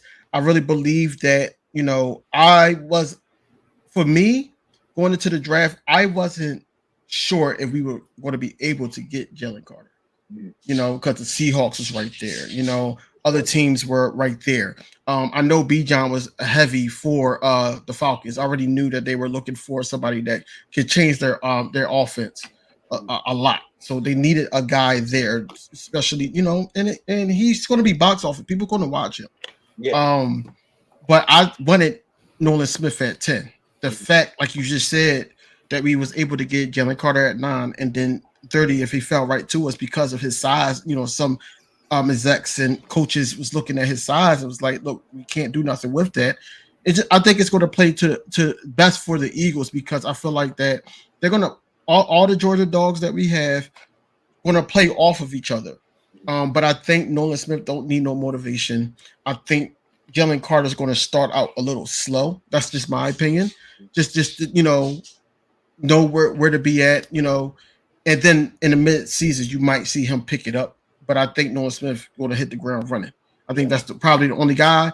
If we didn't have too many cornerbacks or anything like that, Kelly Ringo could have been the other guy that could have hit the ground running. But I think we talked about it already.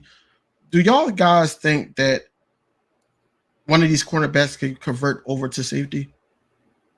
I think Ringo probably is the best option. He got the long rangy body. He has the speed. He has the hip problem, but with safety, because I played safety my whole life, you don't need good hips. You need to be able to keep things in front of you and then flow to the ball. So he don't need to, play one-on-one. And then if he was to transfer to safety, you have a dude in Sidney Brown. You have a Zach McPherson. You have Vontae Mattis, who you don't have to put him in that nickel situation. You could bring in an extra corner to help him, stay out of those positions until he's ready to be back there one-on-one. I think he is the best one. But I also was looking into Greedy Williams for a little while because he's the same guy with the ability to, if I need you to come down and play coverage, you can play one-on-one with some of the best guys and still be able to, help out the safeties in situations like that. Yeah, and I think that optionality now in a defensive backfield is so much more important than it's ever been, which was one of the reasons that I wanted to obviously keep CJ Gardner-Johnson. But why I was thrilled to get him is because adding a guy that can play deep, cover a guy man, cover in zone, cover slots, cover tight ends, the more guys you have that can help you dictate matchups on your side of the ball rather than letting the offense dictate the matchups and find a mismatch, the better. So having a guy like Ringo who's able to probably play safety, like you said, might have, stiff hips, but, maybe get that worked out, start developing into a guy that can cover on the outside or in the nickel. And then having Greedy Williams, who people forget about, like you just mentioned. I totally forgot till you just mentioned him. Big, tall corner with long arms, and he's going to be able to cover outside. He could probably float around in that hybrid role as well. So I feel like, again, and then Terrell Edmonds is another guy that I like in that way. He's a line of scrimmage safety, more covers into the box. But, I feel like they're one safety away from really having like a top end defensive back kind of core. But, I think Howie will make a move. But even if they went in with this group specifically, I still think you have enough talent in this secondary to really dictate the matchups and really find how you can figure out how to be favorable rather than, Dallas being like, all right, we're going to put CeeDee Lamb here and he's going to dominate because I know you guys don't have a guy to come down and cover him. And we saw that in the game when Avonte Maddox went out. That's what happened. We lost. We didn't have CJ and Avonte got hurt. So we didn't have the ability to really dictate matchups with CeeDee Lamb playing in the slot, playing on the outside. Then he's coming in motion, and you saw the TD scored on Bradbury. The more versatility you can have in your secondary, put guys in the right spots, the better. And I think keeping that alive and healthy is a huge, huge factor. I mean, we've been Eagles fans for a while. We know that slot receivers like Cole Beasley or, there's probably other ones. I know, seeing us play against West Julian Edelman, Wes Welker. They always killed Randall us. Cobb, Renfro, Randall Cobb. Oh my! Hold on. Now you got people like Devontae Adams and Jamar Chase playing slot. So yeah, exactly. Yeah. It's no. You got Justin Jefferson does too a little bit. Oh yeah, Justin Jefferson, CeeDee Lamb. Yeah. I mean, Tyreek Hill, Devontae Smith even will line up different spots at times, and that probably makes defenses like. And I think you're going to see that more often this year if we haven't seen it already a lot. Is moving guys around like that and playing guys like Devontae Smith. And now we have Zacchaeus and the Quez Watkins. He can play a little outside, inside. So I think you're just seeing that that's how offenses are in the NFL now. They spread move guys around, they go in motion. And as much as it is about the pass rush, it really is about having that versatile defensive backfield that you can figure out, where guys fit so you could play the chess game back at the offense. And that's what I think the Eagles are building. Hey, one second before you go, DV. Hey, shout out to Miss Bird gang. Happy belated birthday, man. We didn't have a show on your birthday, but I wanted to say happy birthday, man. Right. I want to say happy birthday. How much do you guys think Reed Blankenship learned throughout that whole season last year? Do you think that he's going to come extra motivated, especially getting a pick off of Aaron Rodgers, being able to make big plays when needed? He can hit. And, I just want to know, what did he learn from CJ Gardner-Johnson? What did he learn just from or what not to do, the mistakes that he made? Do you think that he will come back better? A lot of people are down on him. That's why I think that we're trying to get the Eagles to look at the safety position. And also the follow-up question is, would y'all get Budda Baker for a high pick in this year's upcoming draft the next year, or would you guys spend the money on free agency? Okay, before Tom, I'll take this one first, Tom. I like the fact that after practice, he's finding James Bradbury, he's finding Darius Slay, he's finding these guys, and he's asking them like, hey, when we run these plays, what can I do better to make your job easier? Mm-hmm. Things like that are keys to being great. We just talked about it with Marc. I never go against a guy that has it on the field and he's working hard to make it better. Mm-hmm. You know what I'm saying? He's in a situation where it's like he can really capitalize off what he learned. And I think a lot of what he learned from CJ is probably going to be the ability to get to the ball. See ball, get ball. You know what I'm saying? When it's in the air, find it, track it, bring in the interceptions. And I think what he already had in his game was the ability to tackle and the ability to disrupt. We watched him in the NFC Championship game put a hit on Debo that jarred the ball loose. Yeah. I've been saying it. I think Terrell Edmonds is going to be more of a special unit guy. I think he's going to come in third and short, come in on first downs maybe sometimes. I think he's going to be more of our box safety linebacker type guy. And I think the starter is going to be Sidney Brown and Reed Blankenship, man. I think they're going to really keep everything in front of them because I like Sidney Brown as a coverage safety. And then when you put Reed Blankenship, if he could get the coverage ability, he did get an interception against Aaron Rodgers, so don't get me mistaken. But if he could get the coverage ability of like a CJ Gardner-Johnson, just like, hey, he just said it. We one safety away. If one of these guys could break out and really be the guy, we could have the best secondary in the game. Yeah. Yeah, I agree. I mean, you just heard all. I just basically said it. The more the merrier. The more versatile D-backs you can have, the better. So I think what the Eagles are going to do is similar to last offseason. I could be wrong. They could make a move, but they're going to evaluate the safeties that they have through the summer and during camp. And if they feel comfortable with Sidney Brown, Reed Blankenship, Terrell Edmonds being, the guys that they want to play the roles and they want to start, then they'll probably go into the season with them. But if they don't, if they feel like, Sidney Brown's a little too raw, they don't want to get him that exposure yet, or Reed Blankenship is just a guy that, you want to bring in as kind of a third safety, a guy that's depth, a guy that can play in emergency situations, maybe get on the field a little bit in rotation, then they'll probably make a move. But if they're super impressed with these guys in training camp and they really feel like they can shoulder the load, then they might not go get a big time safety. And for me, it's like, I would go get Buda Baker. Like to your second question, King, I would get Buda Baker. I don't think there's much in free agency right now. I'm not really sure. I haven't really checked into it yet, but I mean, this late, there's probably not much. I would go Buda Baker, maybe Kevin Byard from Tennessee. Those kind of guys that are veterans. The more, like I said, the more the merrier.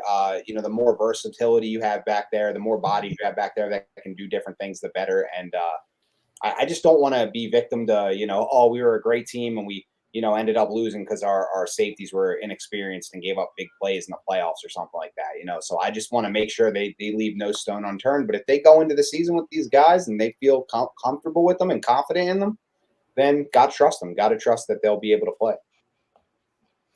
Okay, so I don't know what defense we're gonna run, but since we're on the defensive side of the ball still, if we run the 4-3 Tom, if we run the 4-3 DV, who are y'all starting? Who are y'all starting at the defensive line, and then who are you bringing in? I mean, obviously Hassan Reddick got his spot at the outside linebacker. But outside of Hassan Reddick, who is your starting line, and who is your two linebackers? You want to go first? Yeah, I got it. So, like I said, I'm on board with Jalen Carter because he's a number 9 pick, so you got to play him. Jalen Carter playing, and also learning from Fletch and also Jordan Davis.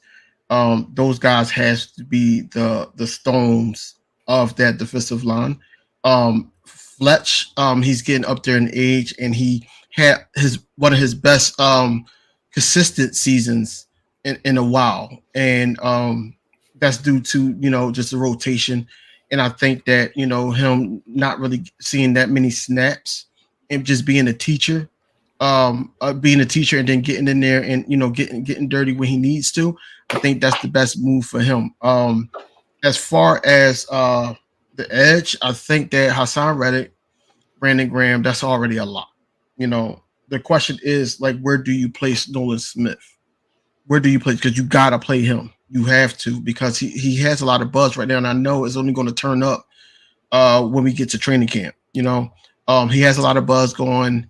Yes, he's going to be a student as well, but you got to play Nolan Smith. You brought up earlier Derek Barnett. I don't even know. Honestly, I'm gonna be honest with you. I don't know where he fits in. I really don't. The third DN rotation for me. That's good. I know where he fits in. He fits in when the Eagles are up, everybody's sitting down, and he's going to play the garbage minutes. Yeah. He's going to get his 2 sacks that way, and then they're going to be like, oh, somebody's going to say we need somebody like that, and then we're going to either pick up another pick, or we're going to get one of these players that we can utilize in the long run. Yeah, Derek Barnett is not going to be the same Derek Barnett. Period. 1, 2. I just don't like Derek Barnett because all the penalties. That gets to me. Yeah, I would say it's crazy how good this D line is. You totally didn't mention Josh Sweat. Right.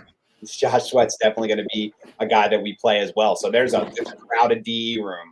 You got Barnett obviously being like probably the 5th or 4th guy in the rotation. Obviously I think my ends are going to be Sweat, Graham, and Smith. Those are the three best pass rushers with Hassan Reddick as well. That's 4. And then on the inside, Cox, Carter, and Big Jordan Davis, they're going to play different downs, whether you're stopping the run or rushing the passer. And then you even have a guy like Milton Williams, who I think is expected to play. I forgot about him. Yeah, I was waiting. I thought both of y'all forgot. I should have said, "What's going on? Where's Milton?" He's not going to start. He's not going to Nah, start any games probably, but he's a guy that is going to be expected to play a big role. If you remember last year, Cox looked really bad early in the season because of that rotation being thin, especially when Jordan Davis went down. They picked up Sue and Joseph and got Cox less snaps. He was way, way better in the second half of the season, being in a rotation. So to me, a guy like Milton Williams is really crucial. A guy like Kentavious Street could be really crucial.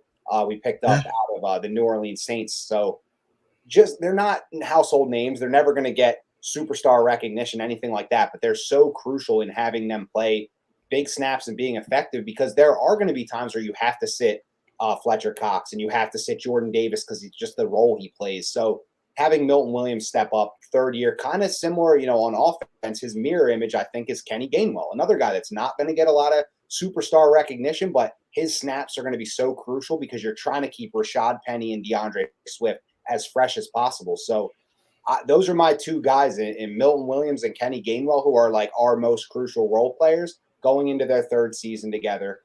They were drafted in the same year. And I think their roles this year are going to be so crucial to the success of this team. And that's just some fine-tuned details right there to think about. But those two guys really have, a lot of potential in their roles to really show that they can be contributors on a championship team.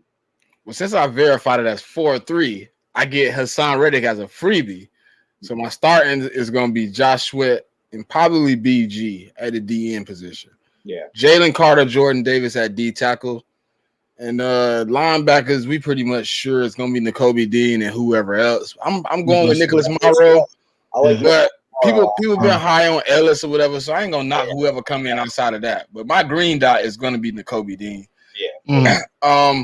Nolan Smith is probably in my second rotation, man. When he coming off the field, he probably lining up with a BG, and you know what I'm saying, maybe Hassan Reddick on the other side, Josh Sweat on the other side. Because I watched Deshaun Desai, and I like how he was stacking his best edge rushers on one side. You got a tackle who got to deal with Hassan Reddick and Nolan Smith. Who do I grab? Both of them are coming so fast, and if Nolan Smith can get the moves down, he gonna be a work, man. I don't know if people are ready, but I think we could break that record we set last year for the Eagles. I think we could push it, man. Just if Sean Desai is smart, he plays non-conservative, and he's able to utilize the pieces he has. We have better pieces that can rush the quarterback than we had last year. And if Jordan Davis really be who I think he's gonna be this year, it's going to be a lot easier than last year, because you're going to have a big guy who they're going to have to double team. If you give him one-on-one, the quarterback is going to be in trouble up the middle. And Stu said it best, and everybody else I've ever heard it said, a quarterback weakness is pressure up the middle. Yep. Yeah. If you can't get from under that center clean, that play is 9 times out of 10 not going to be effective. Right. And the only person that I see that probably get pressure at the middle and get away from it is probably Lamar Jackson, and that's because he gonna do a bunch of and try to run up the field. Other than that, it's gonna be hard to get from under that, man. I don't see us getting the 70 sacks or doing even better than Why that. not? I think because like you gotta think about it. Just being realistic. We have a lot of talented young guys that we just drafted, guys that we picked up and that went undrafted, that could make the roster. We still got our vet guys or anything like that, but they're a year older. Some of these young guys is going to make mental mistakes. We're going to question some stuff, but I don't think that they are savvy enough to try to get that. Like Mark just said, I don't think like a Milton Williams or Jordan Davis is going to be a Hargrave, but Jordan Davis is going to be in there for run stopping. Milton Williams, he's no slouching trying to get to the quarterback, but he's not going to be the Hargrave. That's missing right there. We don't know what Sean Desai is going to run with Nicholas Morrow and Nakobe Dean. I think Nakobe Dean is going to be one of those. I don't know. I don't want to compare him too soon to like the energy ball of like a Ray Lewis energy. You know, I'm not saying he's as talented as Ray Lewis, but you know, he's going to have that energy on the field. I just don't see us getting there with the sacks. I think that we can get close. I wouldn't be mad if it was like 60 between 63, 66 sacks. I wouldn't be mad at that at all. But I don't think we could do better than what we had. We had too many vets. You know, we brought in Sue and Linval, even though that they didn't really make too much of an impact. They veteran presence was felt, man. We don't have that many veterans on the defensive end like we did a season ago. But you know, like I said, I'm hoping that I'm wrong, and I'm hoping that these young guys pick it up to the point where we get that front seven can get so much pressure on the quarterback and cause so many turnovers that Terrell Edmonds looked like the CJ Gardner-Johnson we didn't sign back, or you know, Reed Blankenship gets more picks on even Aaron Rodgers or Pat Mahomes or Josh Allen. You know, we need more from our secondary, and it's going to start with the veteran leadership and see how, you know, besides them being coached by Sean Desai, you know, who the vets coaching the young guys, and the young guys just got to stay mentally focused. And, you know, right now, you know, they talking a good game and everything like that. We got to see training camp. We got to put this gumbo together, because if we don't put it together the right way, they go to the league can expose some guys quick. And we know what they can do. They got a championship pedigree. But at the end of the day, I don't think that it's going to translate in the first season. If it's translating in the first season, man, look, I'll be first to say that I was wrong. But I don't think it's going to be 70 plus again. I think it's going to be in the 60s. I think we're going to be top 3 in sacks. It reminds me of the Golden State Warriors when they won that 73 games, and then they added Kevin Durant the next year, and they didn't win 73 games, but they won the championship. I just hope it's something like that. You know, maybe we're not breaking records exactly by the numbers, but you know, maybe we're just a little better of a team. But you're right; it's a lot of young guys. You can't, you know, rely on them for, you know, the kind of stuff that you relied on a Javon Hargrave for, and Ndamukong Suh or Linval Joseph. Maybe we add another defensive tackle that's got a little more veteran presence. But it's a good point. I mean, yeah, at the end of the day, we're just hoping these guys can. And, you know, we'll see what happens. But at the end of the day, we did draft these guys for the future as well. So people, you know, I know we're in that win now because we went to the Super Bowl last year, but people also have to think couple years down the road when Fletcher Cox and Brandon Graham aren't around anymore. These are going to be the new, you know, fan favorite Eagles, and Nolan Smith might become, you know, a guy that makes a big play in a playoff game or a Super Bowl that you know, fall in love with, just like Brandon Graham. So it's not, you know, it's not this year a bust for these guys at all, but you know, I wouldn't be surprised to see him come onto the scene real hot, but they got work to do as well. And like you said, the league can expose people and make them struggle, and it's the pros now. So they really they just got to acclimate themselves. That's what I'm looking for. I'm not looking inside the numbers too heavy. I'm just looking for some positive growth throughout the season. And hopefully we get them some good playoff experience as well. It's going to go a long way. I don't think you guys looked at it the way I did, so I'm going to break it down a little bit. The reason I feel like we can replicate is because you have a dude we just talked about in Nakobe Dean, very smart, has the ability to translate what they did at Georgia to the 2 new guys as to how it coincides and what they did at Georgia. Like, hey, we ran dog 34 trio spin at Georgia. You know that Eagle 42. That's the same play. Oh, so I do this right here. Same. So I feel like Jordan Davis and Nakobe Dean being here last year and having dudes in Georgia who y'all have the same playbook for 3 years together. Now you come to the Eagles.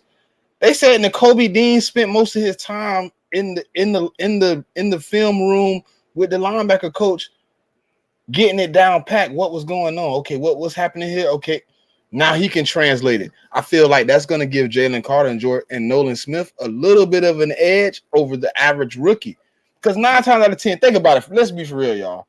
How many dudes get their leader from their college to be their leader in their NFL team? And he basically just a year ago was your leader. He was just he played 1 year for us. So he 1 year removed from being the guy who they look to, what I'm doing on defense. Hey, this is what you're doing. So now he can take them over here and be like, hey, look, this is what you're doing right here on this play. If you do it just like this, it'll be effective as it was at Georgia. That's just my opinion. It's going to be fun to watch for sure. See how that all translates, and you know, a lot of people don't talk about linebackers anymore in the NFL because it is kind of a dying position. But what's really important is having that leader that gets everyone lined up. And when you have an effective middle linebacker in that way, it can really change a lot. And I think Nakobe is that. I thought TJ Edwards did a really good job last year, but I think Nakobe Dean has much higher potential, and his camaraderie with those guys is going to go a long way, I hope. But it's going to be really fun to watch and see how it plays out. Does Jonathan Gannon and Sean Desai have similar defensive schemes? They apparently have a similar defensive schemes.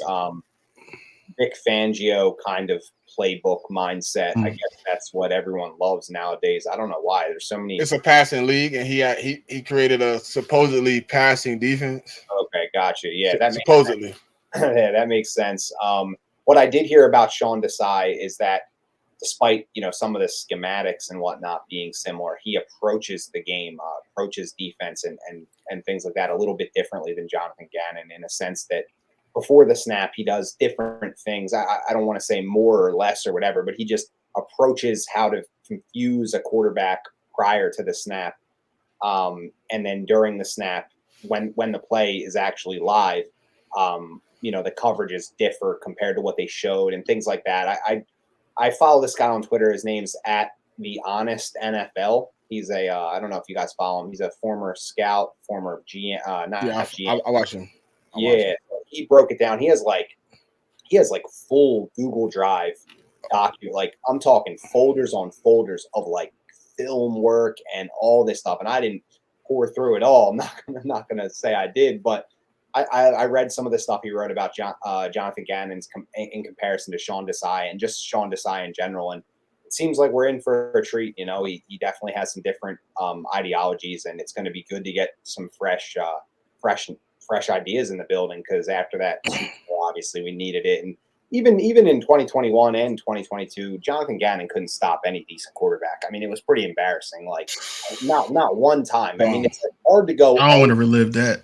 Yeah, every single decent quarterback. It wasn't even like there wasn't like one game I can remember where like, dang, we really like that guy's good, but we really like did a number on him. Like, I'm honestly, and I know everybody's gonna clip this out, but I'm sick of losing to Dak Prescott, because we talk about how he's not that good, and he kills us every time. And I know they're gonna be Cole's Cowboys is gonna come in here and clip this clip out and put it on Twitter, but I'm giving him respect. Like, he plays very well against us, and quite frankly, I'm sick of it. So I really hope this D coordinator comes in here and shuts him down at the very least, because dang, I'm sick of losing to good quarterbacks like that. I mean, even if we win the game, it's 40-33. It's like, I want to really like show like what the Niners did to Dak Prescott. Why can't we do that? Like, why can't we? We have the pass rush. We have the defensive backfield. We couldn't do it. So like, we got to do it this year. To answer your question, DV, when I was watching a couple of videos, they have the same basis of defense, but he makes cover twos look like cover fours. He makes cover fours look like cover threes. He might even make a man-to-man look like an all-out zero. You know what I'm saying? He's able to confuse your eyes, but at the end of the day, they run the same base of play. So, it's a lot of zone. He blitzed 13% more than Gannon. Yeah. So they run kind of the same defense, but it's all about what you want to affect more. See, Jonathan Gannon was more no big play, and I think Sean Desai is more no play. We don't want to give you SI, you know what I'm saying? But he trying to keep it. He trying to keep it where everything is attack ball, see ball, attack ball. Let's get stops. Let's not worry about the big play, because guess what? When you worry about the big play, you get done like Jonathan Gannon. You get 100 paper cuts, and then you get cut across your throat, and you still lose. So yeah, it's kind of like skateboarders in the 90s. When you'd watch skateboarders, they'd all do the same tricks, but some dudes were just, their style was just a little funkier, and they just were a little more standout. I feel like that's what Sean Desai is. He runs a similar defense, like he said, but he just does it a little differently. Hit the style in which he runs that defense a little differently. So I'm hoping to see, like you said, just shut someone down. I want to see a good quarterback shut down, and we got plenty of them on the schedule this year, not just Dak, but we got Pat Mahomes, Josh Allen. Even we were just debating the top 10 QBs. I know we weren't as on board with Tua, but they got some nuclear weapons in Miami, and I'd like to see that shut down. We got the Niners, who no matter who their quarterback is, they can run some good offense. So I'm hoping to see that down the stretch. Geno Smith's on there. Hoping to see down the stretch we really shut some of those guys down and he makes a name for himself, because man, I can't do the Jalen Hurts has to put up 45 or we don't have a shot games anymore. Like, help this guy the hell out, man. Like, he needs some relief sometimes too.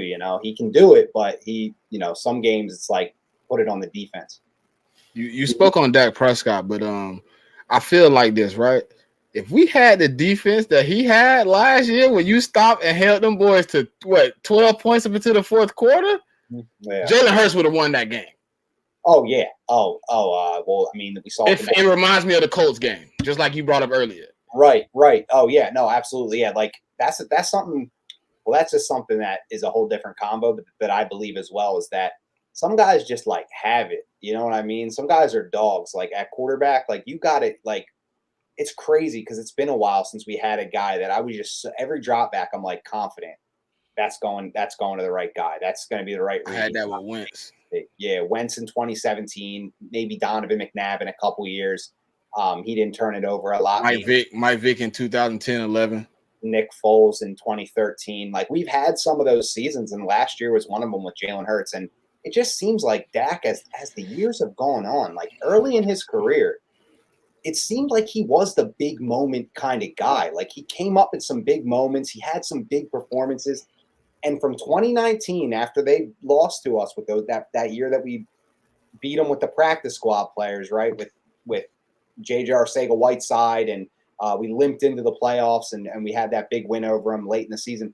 Ever since that loss, it's like he's had a problem with big games. Like, he doesn't seem to come up in the big games. So, number one, I wonder if they would have beat the Niners in that game. Do they beat us next week?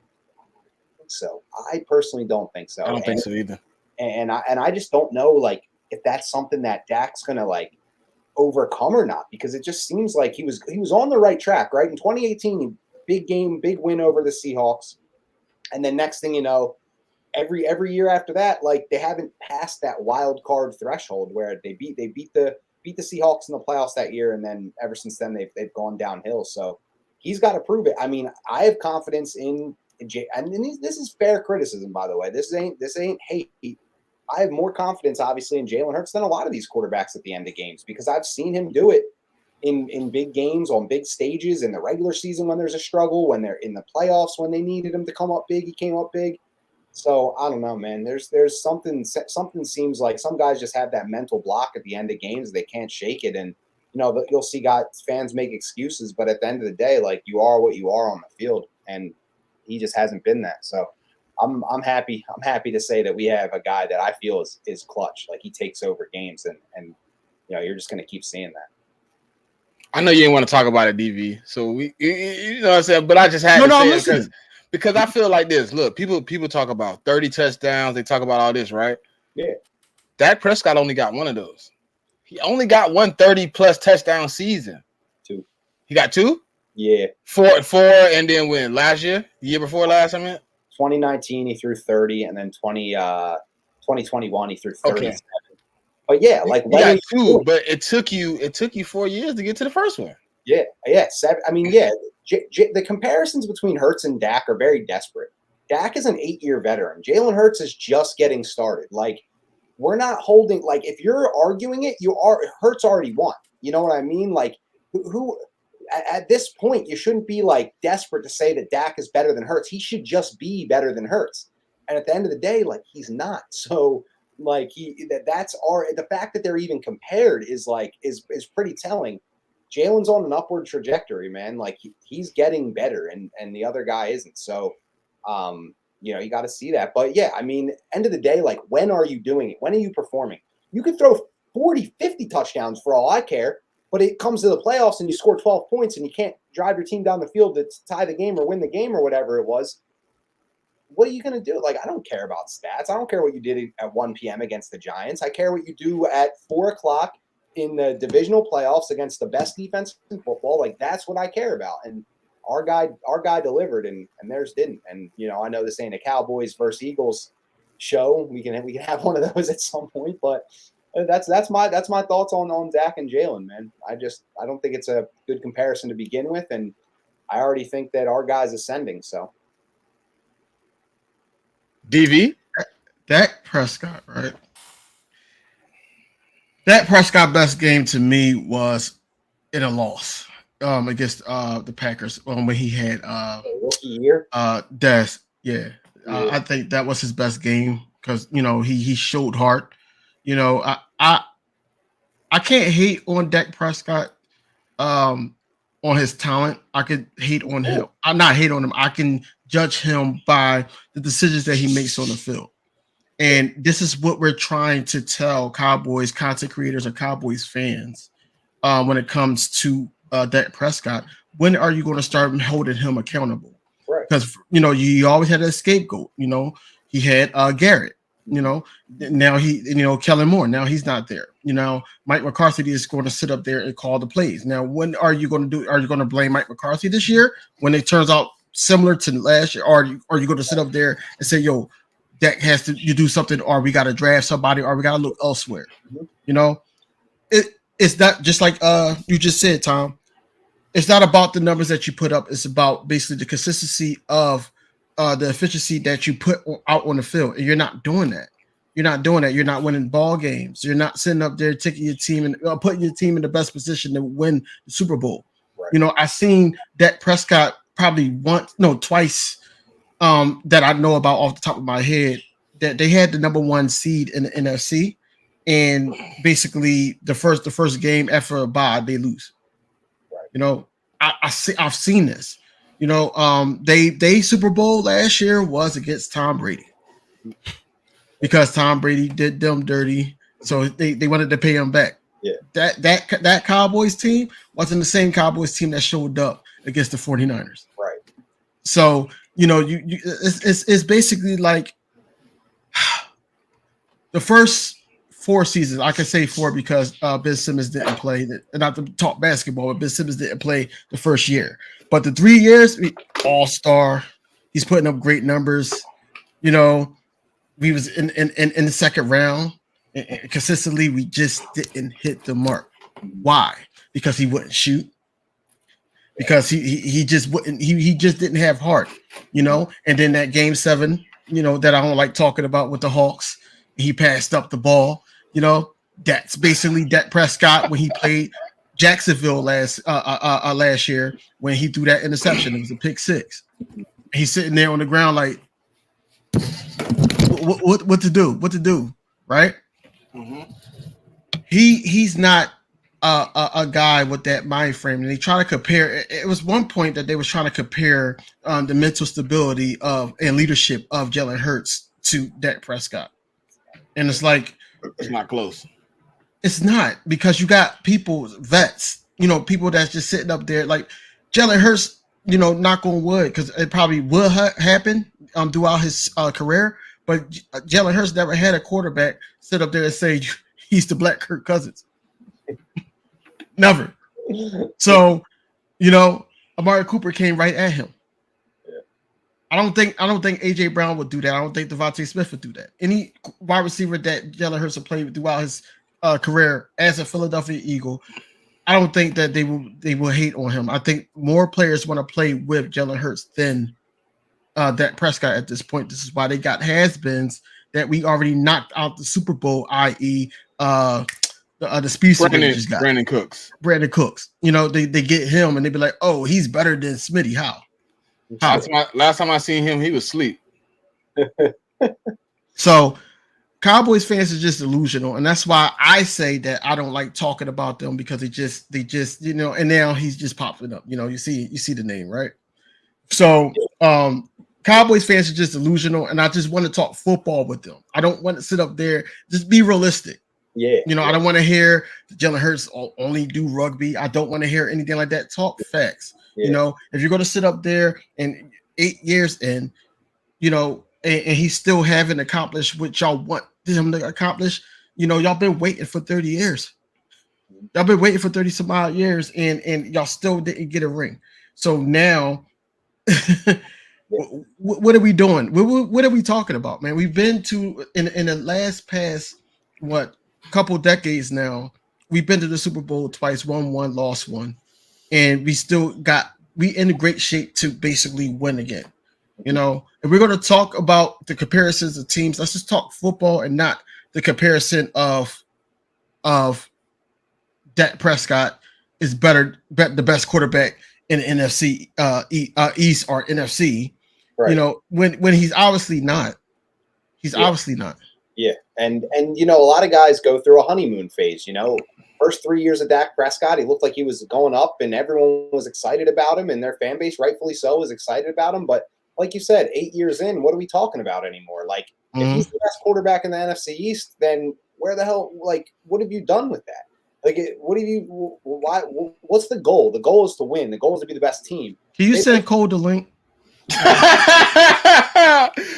No problem. I'm waiting for you to say something. I mean, I'll send it. Send Cole the link. I'm with Sis right now. Send Cole the link, and I am going to do him dirty. I'm tired because at the end of the day, it's not nobody talking about the Cowboys. You know, we're talking about basically the comparison between two quarterbacks. Yeah, and I gave Dak his props. I gave Dak his props at the beginning, but it's almost like y'all. I'm coming at the fans on, you know, hold him accountable. Yeah, you know, we can only after what he's done, right? Like I give him props for what he's done. He's a good quarterback. I mean, he's had some big wins, some wild card playoff wins. But I mean, we're in year 8 now. Like, what's the next level? It's like, you know, you don't just stay on one level the whole time, right? You got to go to the next. Like, if I'm talking about, we're playing the same video game and I'm on level 1, you beat the game already. I'm like, you're like, you're on level 1 still. Like, you know what I mean? So you got to, once you check certain boxes, it's time to check more boxes. And he hasn't done that. So that's the criticism I have of him. That's all. It's no hatred whatsoever. It's just the one Super Bowl is really getting aggravating, bro. My one Super Bowl is more memorable than yours. Your whole 5. I can go ask my kids right now when the last time Dallas Cowboys won a Super Bowl, and I got a daughter that's about to graduate high school, and she can tell you she never seen it. Yeah. End of the day, like it's similar to this. It's like imagine if you had a coworker, right, and you guys came in the company at like the same time, whatever, and you guys are kind of rivals or whatever, and you know your coworker gets this big pay raise, and you're like, well, I already got some money in the bank, so you're trying to catch up to me. It's like, no, you're just currently not the one getting the pay raise, so you're trying to figure out a way that you can make it seem like, well, you're just trying to catch up to me because I already have money. I'm good. Like, no, we're the ones winning right now. So you're like, oh, well, we already did our thing and won. That's not the trade-off. Like, you can't excuse yourself from succeeding because you did in the past. Like, that's not how shit works. So you got to win now. Like, why compete if you're not trying to win right now? If you're just going to bring up, well, we already won in the 90s and the 70s, then why even watch football? Because even if we won 3 straight Super Bowls, we'd have 4. Are they still going to sit there and be like, well, we have 5 and you have 4? No. Yes, they will. Yes, they will, Tom. They will sit there and say, you still didn't catch up. And it's been 57 years. And Cole, it's impossible. So why even talk about it? Listen, don't say nothing else to Cole DV. I sent him. No. If Just one thing. He can come. But no, one more thing though. Like, he was basically saying, you know, I'm still talking about him and all that. No, this is the flow of the show, man. This is our show. And the flow of the show was, you know, our co-host Smitty and Tom, the guest, was basically talking about the Cowboys. And I have to go with the flow of the show. I can't just sit there and be quiet. 1, 2. I'll take all. I'm the one that, you know, when it's cool. It's cool because now we're gonna talk. Now we're gonna talk, man. Look, if you know you wanted to see the Cowboys play, man, it was a store that you could get, you know, VHSs from. It used to be called Blockbuster, and you could put it in the VCR, and then you could watch it, and you can see the confetti, you know, the blue and white confetti and all that type stuff. And then you crying a little bit. Yo, I got to see that again. They had confetti back then. I don't know. So So then what happens is this. This is what happens. To see that Super Bowl again that they won, they gotta rewind it and see the blue screen with the REV on the side, and then watch that until it stops, and then you can watch it again. Yep. We have a Super Bowl on DVD that you could just pop the disc in and out, and you could just start. It was originally made on DVD. They didn't have to force it on DVD like y'all's. Yeah. Ours came out, you know, it was streamable, and you know what I'm saying, you could just pop the DVD in. It was easy like that. Y'all had to force y'all had to record it and then have it transferred over to the laptop when we got laptop abilities, and then you had to burn it to the CD. That's what y'all had to do. Right. I mean, we beat the GOAT in the Super Bowl. That's all I gotta say. We beat the best to ever do it in the Super Bowl with a backup quarterback. So there is no excuse for that, man. No excuse to be 30 years into a drought that I always say it like this. The Cowboys in the 70s were good. They won 2 Super Bowls. In the 80s, they were competitive. They went to the conference championship. I think they went to a Super Bowl. I'm not sure, but they were going some deep playoff runs. The 90s, of course, they won the 3 Super Bowls. That 30-year stretch was amazing, right? I mean, they're successful. They're winning. The following 30 years, the 30 years we're in right now, we're in year 27, least successful era of Cowboys history. So you're sitting here witnessing the least successful era of your favorite team. So have fun with it, you know. I don't even know if did we have flip phones in them? No, they had the Motorola joint. God, you couldn't even. They couldn't even have the phone. Yeah, they couldn't video on the phone. They was watching the Super Bowl, but they was playing Snake. Man, that's wild. Hey, listen, man. I understand y'all. We 1933 or whatever we started or whatever. Okay, y'all don't want to count the championships though. I mean, we kind of close with the championships now. Yeah, that's another thing. Like they talk about franchise history, but they only want to consider things. Super Bowl era. Super Bowl, yeah. Like, all right, then. I mean, what we got? Three world championships. Yeah, 3 world championships, baby. 40s and 60. So yeah, but no, I mean, I'm not with the history talk. Like it happened. Yeah. You know, I'm not arguing that Aikman and them ain't good. I'm just talking about relevant stuff. Are they still chatting in the comments? Jigga said you couldn't even send text back then. You couldn't. It was the Hey, bro. Hey, Tom, bro. It was the T9. It was the T9. You had to hit the button like 3-4 times to get the letter. I don't even know if that capability was out when they won Super Bowls. I don't even know if we could do that. Yeah, when the Eagles won the Super Bowl, I sent like a video. I texted my cousin a video of us all going crazy. They couldn't even send like images on phones back then. They had to call someone and be like, "Yo, we just won the Super Bowl." Like, come on, man. I mean, ask your old heads how it felt.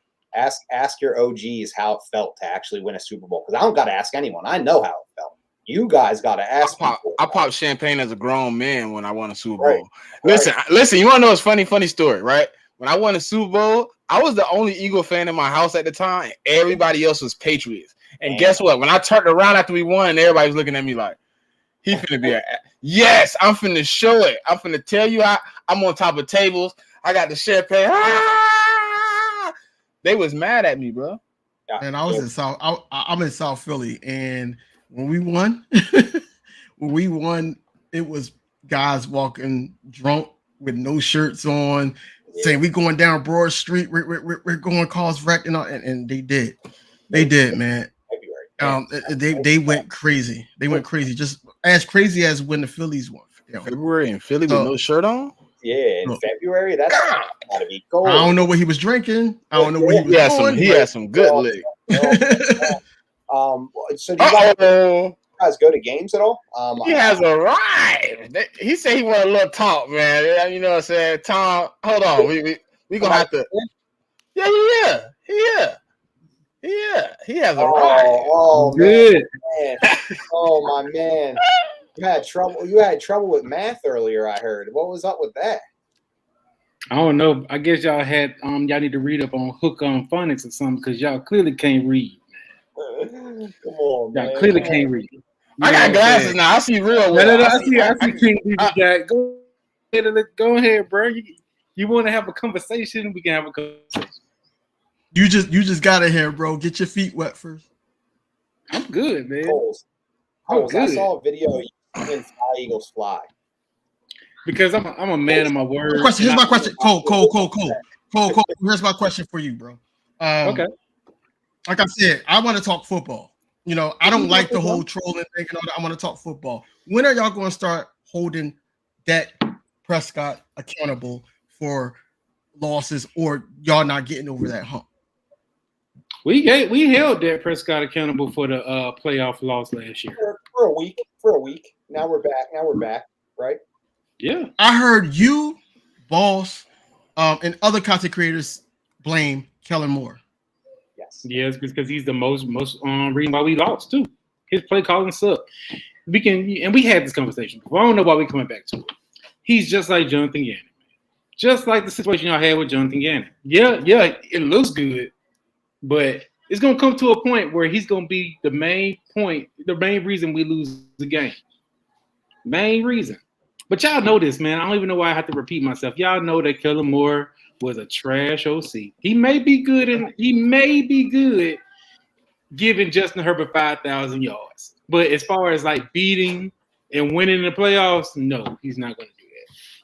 And y'all know this, man. I don't know why we even having this conversation, man. Listen, I'm here to be a mediator. I'm here to be a mediator, but if you know what I'm saying, I got a few questions too, because I want to understand some things real quick about the Dallas Cowboys. We had these conversations every week, me and you. We obviously do, right? But I just want to understand, like, you know, I hear a lot about these 5 championships. I understand there's no expiration date on championships.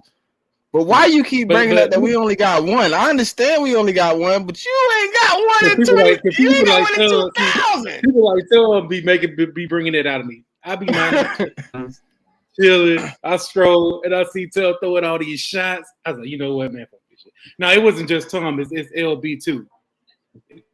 Be the reason why. Simone said she got a question, man. She say why do y'all consistently tweet about the Eagles, man? You get mad at us to talk about the Cowboys, but y'all use the same day. Why should make a video about my list and not tag me in it though? That's what I'm trying to figure out. Why you ain't tag my name in your video and you want to use my stuff? Let's have that conversation. Shoot, don't make me come. I know where you stay. Don't make me come over there and find you now. You're a lot funnier on screen. You're a lot funnier on screen than on Twitter. I'll say that. You're a good dude. You're a good dude on stream, not on Twitter. Oh, yeah. See, I separate the two, man. I separate the two. I just be fucking around, to be honest. I'll go back to hating you on Twitter, but I'll tell you what. What do you think this year about? I mean, you're on the stream now. You're on the show. What do you think this year about the Birds and the Cowboys? Are you confident in your boys? Are they beating us? Are they taking the division, or are we looking good?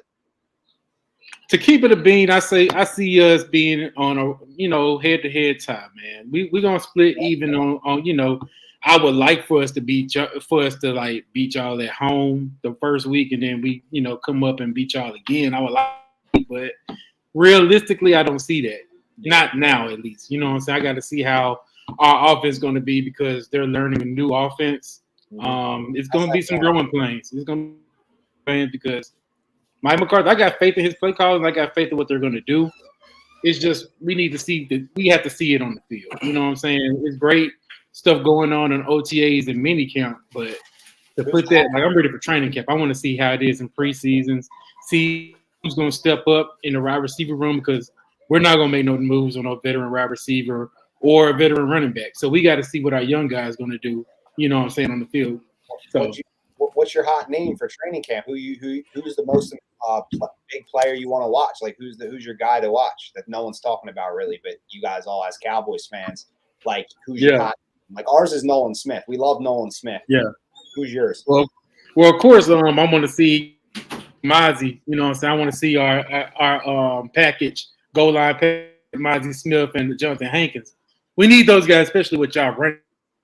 Like we got to stop that, So we putting a lot of weight on those guys being able to clog up the middle. You know what I'm saying? So we can stop y'all run game. But as far as like a rookie wise, like I got my eye on my guy Eric Scott, cornerback from Southern Miss. Kind of biased because I personally know him. You know what I'm saying? He plays football with my cousin, but But he's been shining in training camp, so hopefully he can transition that to the field. So I'm looking forward to seeing that. Offensively, you know what I'm saying? I basically want to see Jalen Tolbert take another step. I know, you know what I'm saying, we had a lot of high praises for him last year, but with the game kind of being simplified now, because Kellen Moore's system was part of the reason he was kind of behind. It was too complicated. A guy like him, I mean, just being real, we talking ball, man. We can't talk ball, man. We can't talk ball. Hey, I'm telling you facts, man. No, go ahead. I'm just shaking my head. So yeah. See, the game plan that Kellen Moore was laying out, it was a little bit dated. Dude literally just started playing football his junior year in high school. You know what I'm saying? And so for him to make it to the pros, that's crazy. You know what I'm saying? But he's the type, you have to start him off basic. You know what I'm saying? Too many option routes, too many hits. It's just too much for him to think. So now they're saying that he's able to like just go out and play ball. So I'm looking forward to seeing what he's going to do. What about Deuce Vaughn? I keep hearing about Deuce Vaughn, the running back. Is he going to be involved in the offense? I know you guys have kind of some veteran. I ain't got a lot of high praise like everybody do with him. You know, I want him to be able to just come in and play. You know, people trying to compare him to Emmitt Smith and all that. You know what I'm saying? Like how short he is. Like Darren Sproles. Even Darren, I don't even want to compare him to Darren Sproles. I just want him to go out there and be him. You know what I'm saying? That's just happens. So I never really hype him up until I have to see it. But I hear you. I want to see how he does. You know, a lot of people writing Ronald Jones off. I think Ronald Jones is going to be pretty good. You know what I'm saying? So I'm looking forward to that. Okay, cool. I like it. Hey, good behind enemy lines. Cole's hey. Cole's on the two and talk real ball. So let's I talk ball, man. I just be fucking around on Twitter, to be honest. Everybody, you know what I'm saying? I do that to make King DB mad, man. It'd be funny. And my boy about to strangle you on this. No, it's not even worth that. Hey, Simple, check your Twitter, Simple. I just wrote you, bro.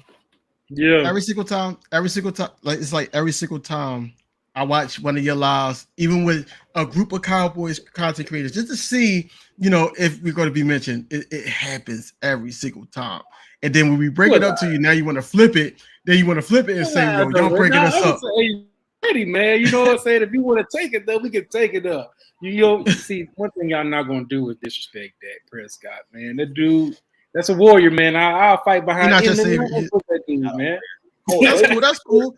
But my question is, Cole, is if he has a season like he did this year, even staying healthy the whole season, who are you blaming? It depends. I mean, to be honest with you, let me break it down. Because I heard what y'all was saying earlier, as far as, what I'm saying, his resume. That year that he had the first round bye, that was the only time we had a first round bye with Dak Prescott was his rookie season against Aaron Rodgers. I thought it was two. He had it twice. No, he had one with Amari Cooper. That was 3. They were a 3 seed that year. We was Amari Cooper. That was 2018. We was a wild card. We was a good wild card team against the Seahawks. I think so. Yeah. He bought that big game. He was number one in the division. Yeah. He was number one in the division. He won the division 3 times. 3 division titles. I got the whole download on you guys. I'm in the files. I already know. But like, is it really fair to blame 2018 playoff game loss against the Rams on Dak? Balled out that game. The defense couldn't stop the run. We was getting ran on crazy by all their lines. I know all their lines. I know the defense couldn't stop the run that game. I know in 2021 the offensive line couldn't stop Sanford. I know all the lines already. But see, 2021, I would put 2021 is something I solely put on coaching more because 14 penalties, man. When you got 14 penalties, it's not even Jalen Hurts can overcome 14 penalties. That's a mind game. You're getting pushed back. I'm just saying, man. Not even Tom Brady can overcome 14 penalties and win a game. You're not gonna win with 14 penalties. That's a mind. So it's discouraging. You keep getting pushed back, or they keep on getting pushed forward. The fact that we caught up to them because they were blowing us out in a point of the game. We caught back up to them, and then it got to the point where we just couldn't seal the deal. You know what I'm saying? So I will blame mostly coaching, especially on that last drive. One thing I do blame Dak. I blame Dak Prescott that game for trusting Kellen Moore, for being too nice, man. He needs to be the type of quarterback to be like, hey, I'm not running this play. What type of play is this? Hey, bro. You know, bro, man. you making this too easy, bro. You making this too easy, man. So Dak my question was Dak Prescott not too nice. My question was checking out on. What's up? Listen, if it happens again that he's giving up plays to the Jacksonville Jaguars, you talking about like turnovers and pick six. Yeah, the turnovers and stuff. If he had a season like that, you're gonna blame him? Yeah, I do not want. No, please. Hey, Smitty, please clip this. Clip what he just said, because I do not want to hear a Mike McCarthy blame. I do not want to hear it. It's clip. No, but I'm not really worried about. One thing about this season, I'm not worried about turnovers because I know that the way that they're. We must be laughing at Big Simple. Because I don't know what you're laughing about me for. I'm spitting facts. Why are you not worried about turnovers? Go down because of the way the play scheme gonna be. We're gonna be running the ball a lot more. I wasn't at the same talk last year. Because Kellen Moore decides to throw the ball like 30, 40 times a game. You can't win like that. Hey man, hold on. Kellen Moore messed up everything. Wait, hey, we gotta do a proper. Hey, welcome inside the nest, Big Simple. I wanted to bring Brad because he was in the comments. He was feeling good about his team. You know what I'm saying? NFC East is always welcome inside the nest, man. We gonna give you the business too, but we gonna let you wait in line. We talking to Cole right now. We talking a little ball. No. I'm tired of the Kellen Moore blame game. Pull up Eagles' comment because I got something to say. I'm tired of it. So about that, he's talking about the Jacksonville Jaguar game, bro. Yes. When you up, okay, let me ask you something. When you up, like what, 20 points, what are you supposed to do in offense? Are you supposed to keep throwing the ball, or are you supposed to run the ball?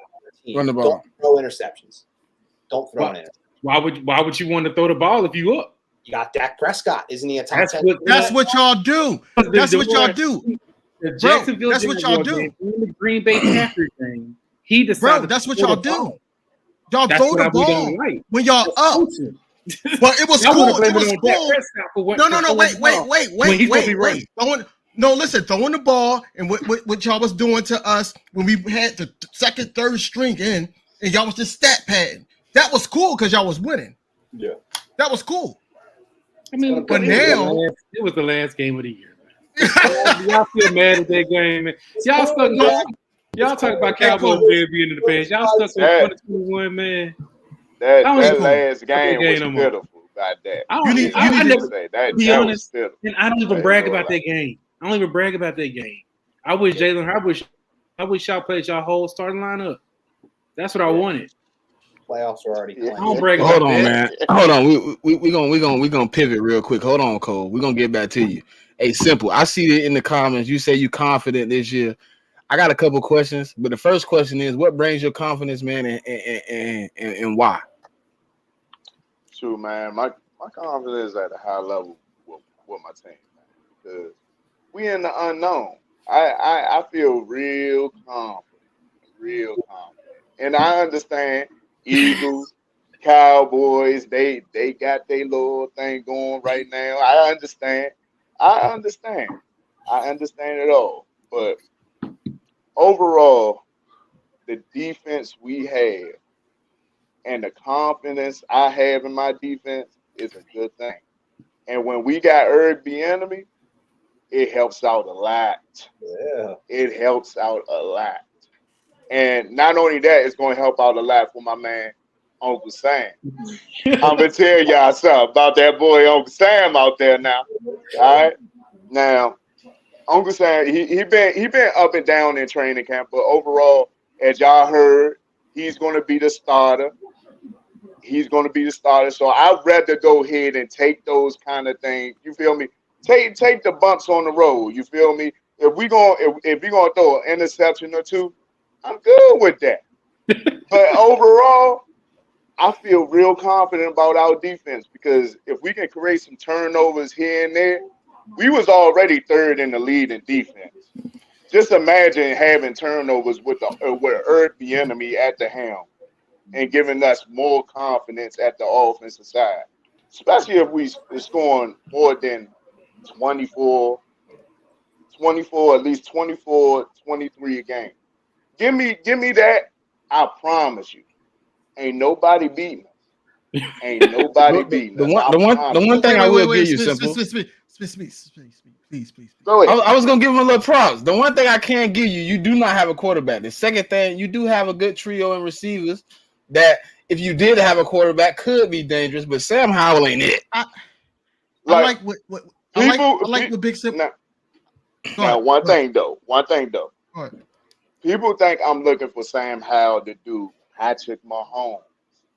People think I'm thinking, oh, he should be doing the Dak Prescotts and all this other stuff. Nah, I'm not looking for him to do all that.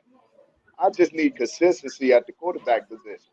That's so you looking for Kirk Cousins again, or you looking for Derek Carr? What you looking for? Hey, if I give me a Kirk Cousins like that would be nice. That'd be nice. I ain't gonna lie. That's gonna be nice because with the weapons we got and with the defensive mindset that we have on our team, I feel real confident. Man, Big Simple, let me just say, man, welcome to the Inside the Nest. I love your optimism. And I agree. I think, I'm confident in y'all too. That y'all going to be the 4th place team in the NFC East. I think that the toy soldiers is not somebody that's even on the radar of anybody. The only team that can actually talk besides the 2 top NFC East teams is the Giants. Man, I'm happy that y'all have a black quarterback, that y'all have a lot of patience and time with. Like you said, he was inconsistent in OTAs and everything like that. But let's just be honest, man. Like Sam Howell isn't. Wait, Sam Howell? No. They got Jacoby Brissett. Jacoby Brissett. He ain't starting at all. Already know what he's capable of. Shout out to Ash.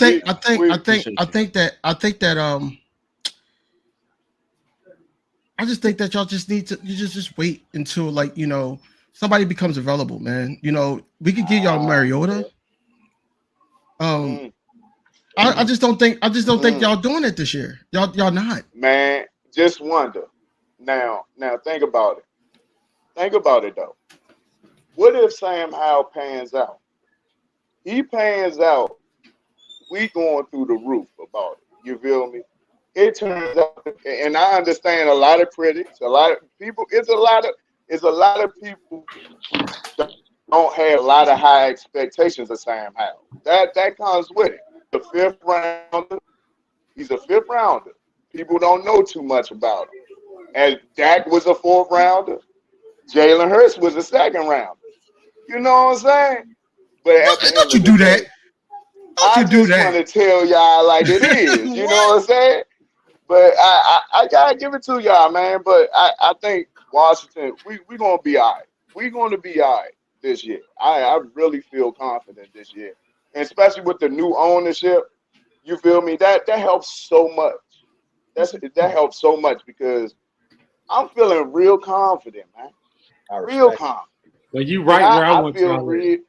I feel real confident. I know y'all laughing right now. I know y'all laughing right now, but I want y'all to be confident. That one laugh. I want to take that. I'm gonna tell y'all. I'm gonna be that last one laughing. I'm telling Tom, y'all. you got any words for the Washington fan over here, man?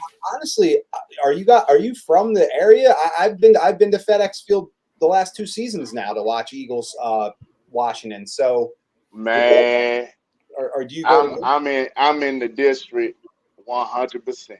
Let's go. 100%. Man, I bleed it, man. I bleed Washington. But overall, if you come to me though, I would tell you the truth about my team 100%. You feel me? I'm not going to sugarcoat nothing.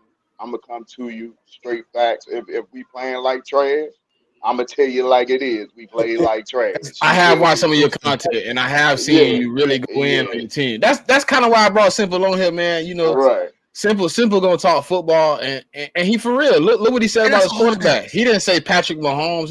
He said he would take the production of a Derek Carr. He would take the production of what Geno Smith gave Seattle last year. He'll take what he need to just try to get some wins. But I still think you ain't gonna hit that 11 wins, my boy.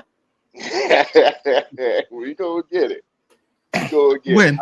I respect the confidence. Though, man. 2030, We gonna get it. 2040. That's It's gonna crazy. be. It's gonna be this year. So hold on. If you get 11 wins, You clip if that, you get a- clip that, bro. it's Clip clipped. that. It's Clip clipped. that. Clip that. It's clipped. Yeah, clip that. They're gonna get 11 wins. 11 and 6. Nah. I Look, said gonna that be- on. hold I on, said hold that on. on. You about to be. I said that you on about to be Twitter from- too.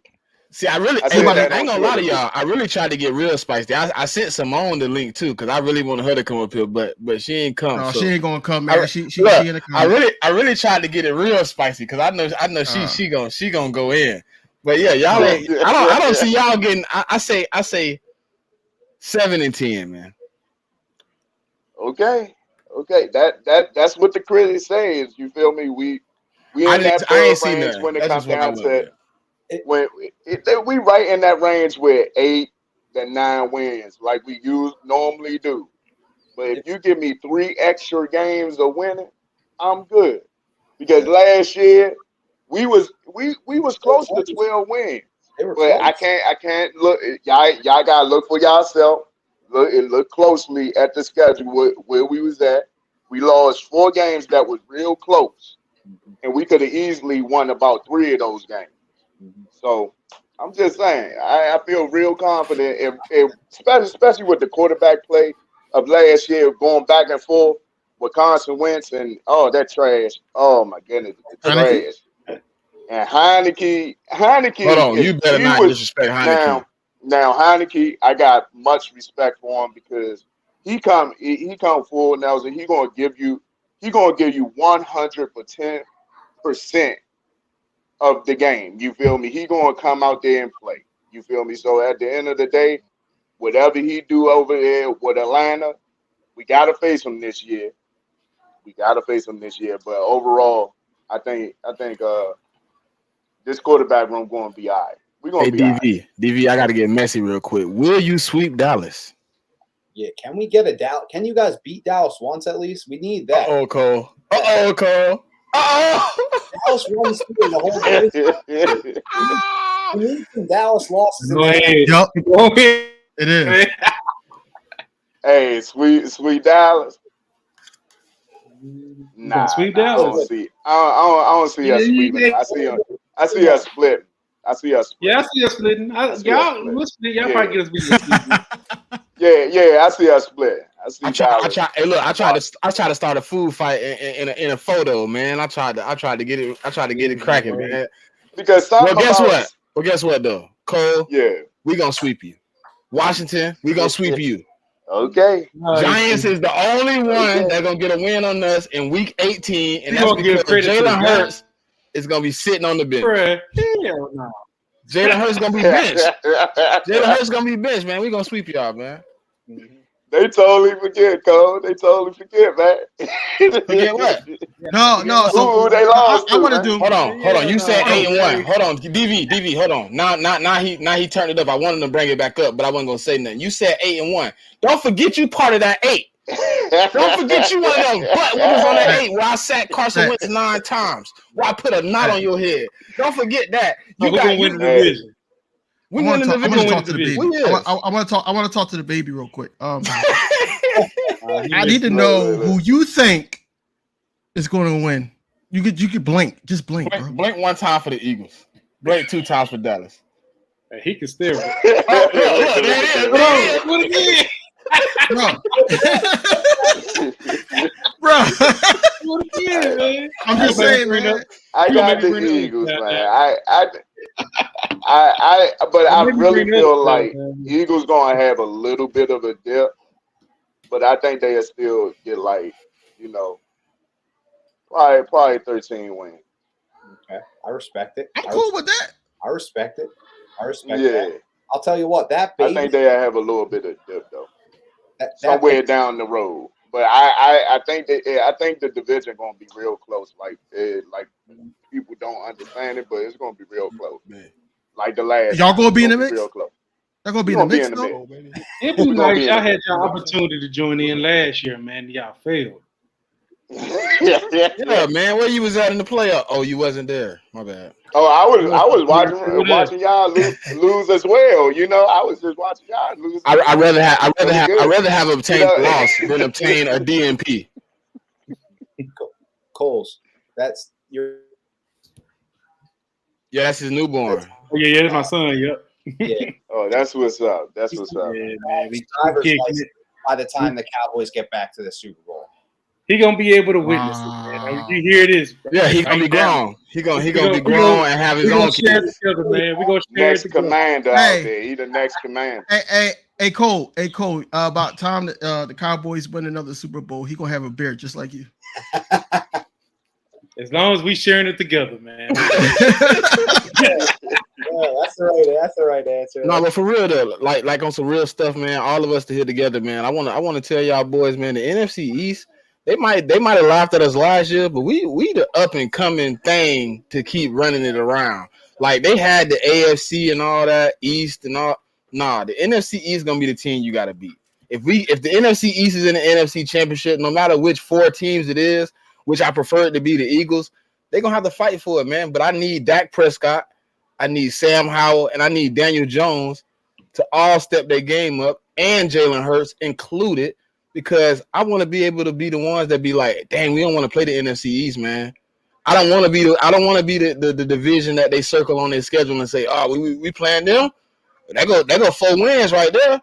I don't want that. I want to be able to have these conversations right here like we having, joking and laughing, but I also want to be serious and be like, it's gonna be a fight no matter when we touch that field, one-on-one. That's just the truth.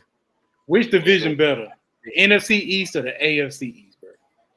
If Washington step up, it'll be the NFC East. NFC East. That's The what I'm saying. AFC has like the Patriots and. That's what I'm saying. I did a Twitter space yesterday. We did a war between NFC East and AFC East. And I tell you, those fans over there, they just as delusional as we are, man. You know what I'm saying? Yeah, That's the most. Everybody on their Hey, side. I'm proud of Cole. I'm proud of you that you said that you was delusional. Yes. I'm talking about us as a division. You know? I thought you was a part of us. Though. Yeah, you know what I'm saying? Hey, It's our division. They Hey, just DV, I was delusional as a fan at one point. I thought Carson Wentz was gonna be Peyton Manning. I thought he was going to be the guy. I said I was delusional as a fan at one point. I heard what you said. You ain't got to tilt back into the mic. I heard what you said, and thought that Carson Wentz was was gonna delusional. Yeah, that was delusional, bro. I was hyped, man. I ain't gonna even lie. 2017, but listen, I almost sold plasma to get to that Super Bowl. I thought Carson Wentz was that. not plasma. What? Yeah, that's crazy. I was gonna give them all love too, Cole. Every bit. Coles, where are you from? Where are you in? Are you in Texas or are you from different area? I'm from Mississippi, but I live in Atlanta. Nice. How do you like it? How close are you to the Falcons Stadium? Have you ever been down there? Yeah, I used to live down the street from the Falcon Stadium, but I stay a little, I got a house, so I stay a little bit further out there. I can't live in the city, man. It's too much craziness, man. But I stayed out there. I stayed by the stadium whenever they had the Super Bowl out here. It was crazy. Mm-hmm. Cool. Yeah. Tom, you in Philly? Yeah, I'm in Philly. I live about like 15, 20 I minutes. like it, man. I did it good. Well, if I ever get fired from my good job, I'm moving to Philly. Just to let She's y'all trying to be know. a bandwagon fan. She's staying in Atlanta too. Smitty, where are you at? I'm in Florida, bro. I'm in the bottom. Where exactly in Florida? Orlando, Kissimmee area. Gotcha. You thinking about doing the Eagles Tampa Bay game? Definitely going. I just ordered my Jalen Hurts jerseys, and they are on the way. They got shipped out this morning. For real, you're going to that game? Yes, sir. Yeah, I'm there too. My dad lives in Fort Lauderdale. We're taking the drive up. I'm flying out to where he's at. What's the college going to? I'm meeting Joe Castro out there. Cool. Yeah, there's a big tailgate called Philly Sports Trips is doing a huge tailgate. I'll probably end up being there. I'm going with my dad and I'm one of my buddies and one of my buddies' moms. So they all live in Florida. So we're just gonna head over and we'll definitely have to link up for sure. I love meeting people. For sure. I'm with it, man. I'm bringing my son to his first NFL game, so he'll get to watch us beat up on Baker Mayfield. Yeah. We're cooking that game, brother. Now I got to spend money on another jersey. You know what I'm saying? Because I had bought 2. Now I got to buy another one. But when I buy his, I'm gonna go ahead and sneak in me a Kelly Green, Devontae Smith. I just got a Hassan Reddick actually. It's right here in the back. I'm about to show you. Ooh, what's up? Ooh. Oh yeah. I bought the black and gold vapor Hertz. You know what I'm talking about? Yeah, that's so clean. I have a bunch of random I get a lot of my jerseys off the fake website. If you ever heard of the dhgate.com. Bootleg, yeah, $25. But I have a couple real ones. Like I have Jalen Hurts number 2 jersey. I have his number 1 jersey, obviously, and then I think that's it. And then I have Devontae Smith's Alabama jersey. Anybody in the comments want to buy 2 Miles Sanders jerseys? I got 2%. Man, I'm glad to be in the back order, ain't it? I got 2 of them for sale. I got 2 of them for sale.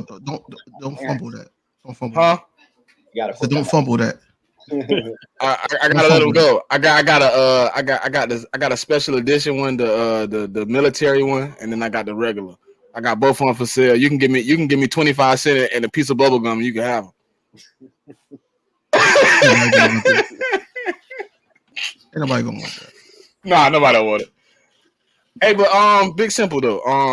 Who? Okay, so who's your player? You know what I'm saying, that you're looking for to have something. You know, bring something extra to the table, offense or defense. Ooh. I know Chase Young on the chopping block, so I know he should be somewhere in that range. Man, Chase Young, he definitely in that range. Chase Young definitely in that range to explode or disappoint. You feel me? So, but if he explode, that'll be big for us more than anything, because that mean that will help out our defense tremendously. You think just without Chase Young for those few weeks, and he actually turns out to be what he's supposed to be, that's gonna be deadly. I ain't gonna lie. But overall, if I'm looking at somebody closely, I'm gonna go here with Forbes. He been balling. He been balling, and I know it's just training camp. I know it's just mini camp, but he been balling, man. He been getting some picks all. He been doing some things, man. He been shining. So I gotta say, on the defensive side, that's my guy.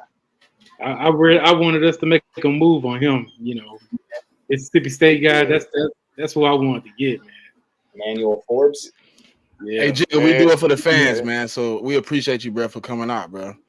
And what kind of animals you got for your slide? Tell me what kind of animals you got. Hey, listen, I would have gave you a lot. I would have gave you a lot of respect about the Emmanuel Forbes, but he called out my receiver. So my receiver got to go ahead and put up 200 on you this time. I'm sorry.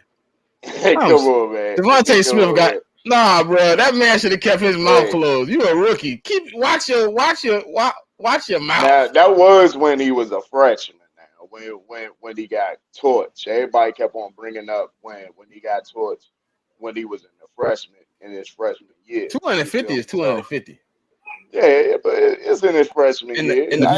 You ain't talking about Kelvin Joseph locking down Devontae Smith. I don't even brag. Because Kelvin Joseph trash, man. But he did lock up. You know what I'm saying? Yeah. Who did we have on the team? Huh? Who was our other receiver at the time? I'm talking about in college. Yeah. Yeah, that's in college. You know what I'm saying? Yeah, when you hit the right system and it works out for you, you just never know for a player. You feel me? You just never know. Hey, Tom, you know, I got some real. You know, the only person on Washington I'm scared of is Terry, and his name is Scary Terry. He give me fits because that boy is Quez Watkins if Quez Watkins ever developed. Yeah, he's nice. I like Terry. Yeah, he a different animal, man. Yeah. Jahan Dotson, Curtis Samuel, like y'all think I just be on here talking about Eagles, but I keep up. Yeah. I keep up. Yeah, I like Jahan Dotson's dope too. I know he had the injury last year, but he was playing well before he got hurt. I think he got hurt, right? Am I right about that? He got Dotson. he got hurt in the middle of the season, but he was leading in the league with touchdowns like half of the season. Yeah, that would be big time for you guys. I think he went to Penn State guy. So my sister went there. So yeah, I mean, I keep up with them a little bit here and there. I'm not a fan or anything. I kind of hate Penn State, but he's really good. So who your college team is, Tom? I went to Temple University in Philly, so I don't really root for other teams. I just and they suck. So I just kind of watch for good games. I don't really have a college. I'm not as into the college game, honestly. I'm all pro with basketball and football. So DB, who you got? It's Penn State for me. It's Penn State? Yeah, Penn State for me. I'm a Florida State guy, man. Yeah. I used to be a Miami fan when I was younger. For some reason, Boo. Miami. Boo. Tom, Tom, let's okay. Hey, Miami has some soldiers over there, man. Listen, you know how I became a Florida State fan, Big Simple? I had a stepdad that I ain't like that much, and he always cheered for Miami. So when they lost and I seen him shed tears because Florida State beat them, I was like, that's my team from now on. And hey, listen, the next year, that was when Miami lost with the wide left. Yeah. When I tell you I was more excited than I have ever been in my whole life to run around that house and scream and rub it in his face. Oh my God. But I ended up going to Florida State for a year though. Oh shit. True that. Okay. I'm Mississippi State, but my team trash. I was pulling for Georgia since I'm out here, but I can't even do Georgia no more. Yeah. Y'all ruined it. Because we got all the guys from Hey, well, we done hit that 2 hour and 40-minute mark, man. So everybody on your team, we're gonna start with Big Simple, man. Just give me some final words about your team, and tell your fan base why they should be just as confident as you is. Man, I'm your boy Big Simple 422, and if y'all want to check me out, Big Simple 422 on YouTube, Twitter, all social media. Y'all can go ahead and check me out on all social media. And not only that, stay confident about Washington. We here. We gonna take notes on everybody. We gonna take notes. Everybody is focused on Eagles and Dallas, but they ain't paying attention closely to us. We understand though. We understand. But make sure you join the crew. It's me and you, Big Simple 422.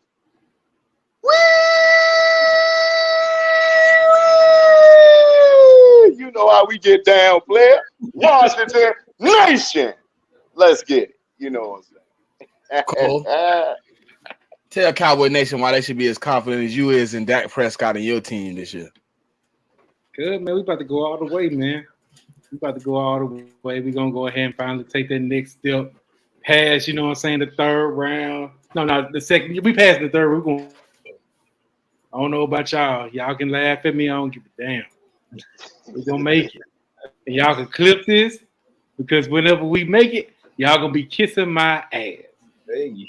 We got a few clips to clip, so I'm going to make a few clips. But, hey, man, if y'all want to follow him, Cole's Cowboys on Twitter, Cole's Cowboys on YouTube.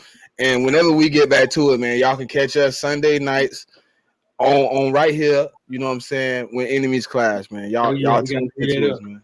We need to do a call-in show, man. We need to do a call-in show. We got to. Yeah, that's what we need to do. Hey, so, Tom, man, us as defending NFC champions, tell the fan base, man, why they should get behind us and ride how hard we ride, man, because there's three of us at the top right here.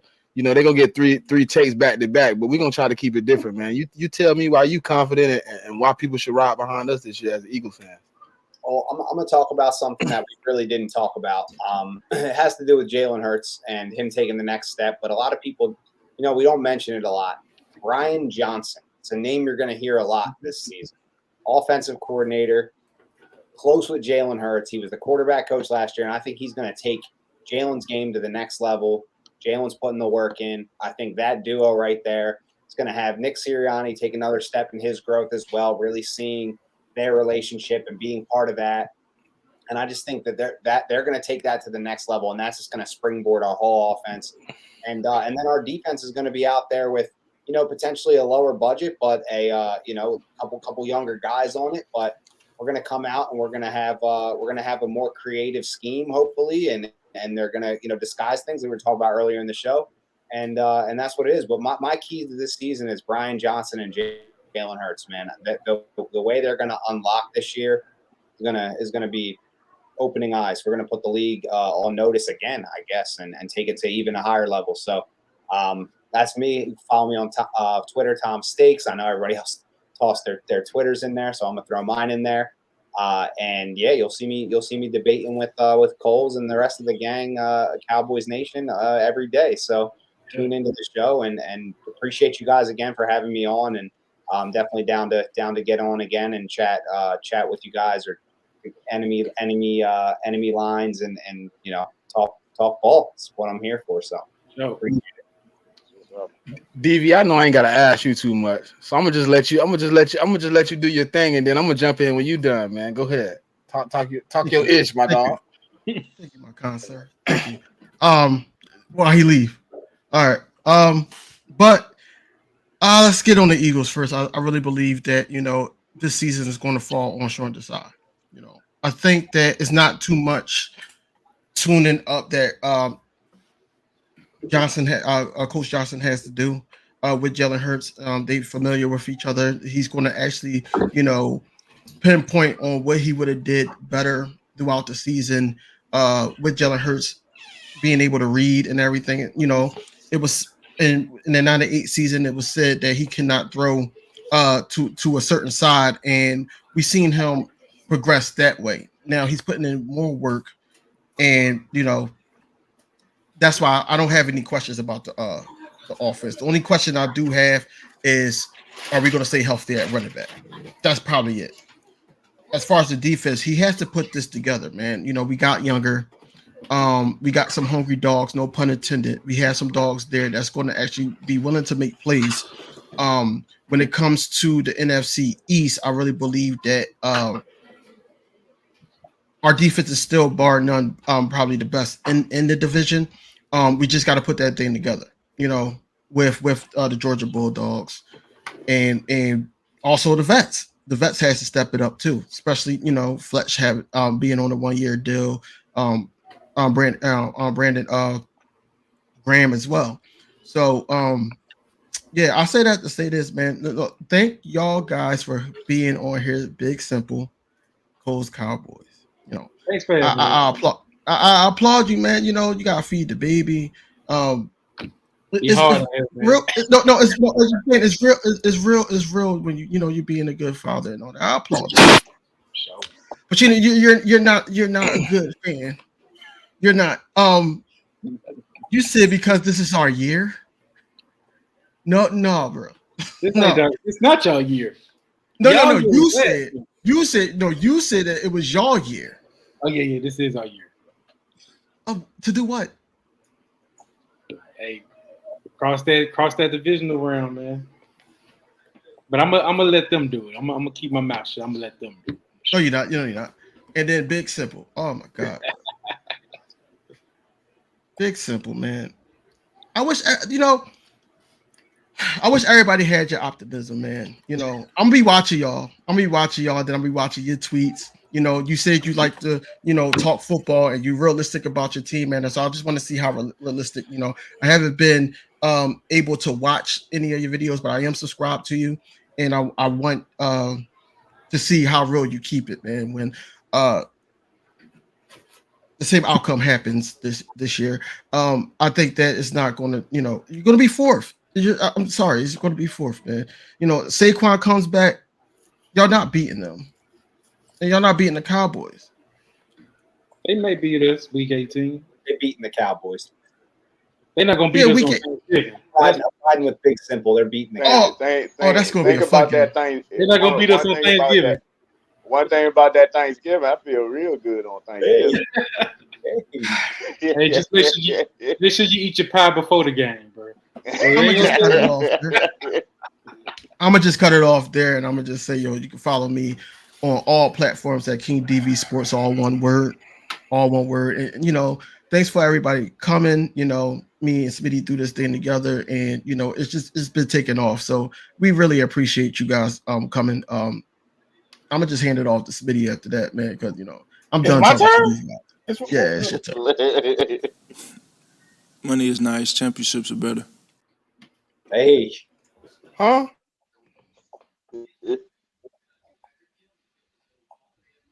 It's hard to say that y'all can beat us or contend with us because we got Jalen Hurts, man. And you can hate all you want or whatever. If you're a Dak Prescott fan, if you was realistic, you'll say he taking off this year because in year 4, that's when your quarterback took the lead. That's why I'm confident. I feel like in year 4, year 3 of him being a starter is probably gonna be epic. It's probably gonna be one of those ones where Eagles fans, you see at the top of the screen right here, you see what that is? Anybody? I don't know if anybody that came in this room recognized what's going on up here, but that's the celebration of a Super Bowl. I know. It ain't many pictures like that of anybody else in the room winning a Super Bowl because y'all was taking Polaroids and shit. But we're going back. I don't know about the Cowboys going to the Super Bowl. They've been telling me that since I was a kid, and I ain't seen no more since I was a kid. But I'm confident because I feel like we didn't change too many faces. You know what I'm saying? The defense, you have familiar faces. You have some new faces, but you have familiar faces on that defense. On the offensive side, you got familiar faces, man. Brian Johnson, you know what I'm saying? It's familiar faces. He was there last year. He stepped up. I think Matt Patricia, if he can keep his mouth closed and just be what he's supposed to be, our defense can take some of those leaps because the years that the Patriots won Super Bowls, Matt Patricia was an intricate part of those Super Bowl wins with the great defense he's had to complement Tom Brady. So if I could take Sean Desai, he can complement what Jalen Hurts brings to the table, then I'm confident we win a Super Bowl. Like we got better, we didn't get worse. And anybody in this room would have took our draft class and put it on their team and been just as confident as I am in Jalen Carter, Jordan Davis last year, N'Kobe Dean coming in and being a starter, Nolan Smith being drafted, Kelly Ringo, Sidney Brown. Y'all would take all those guys and add them to y'all team and be very happy.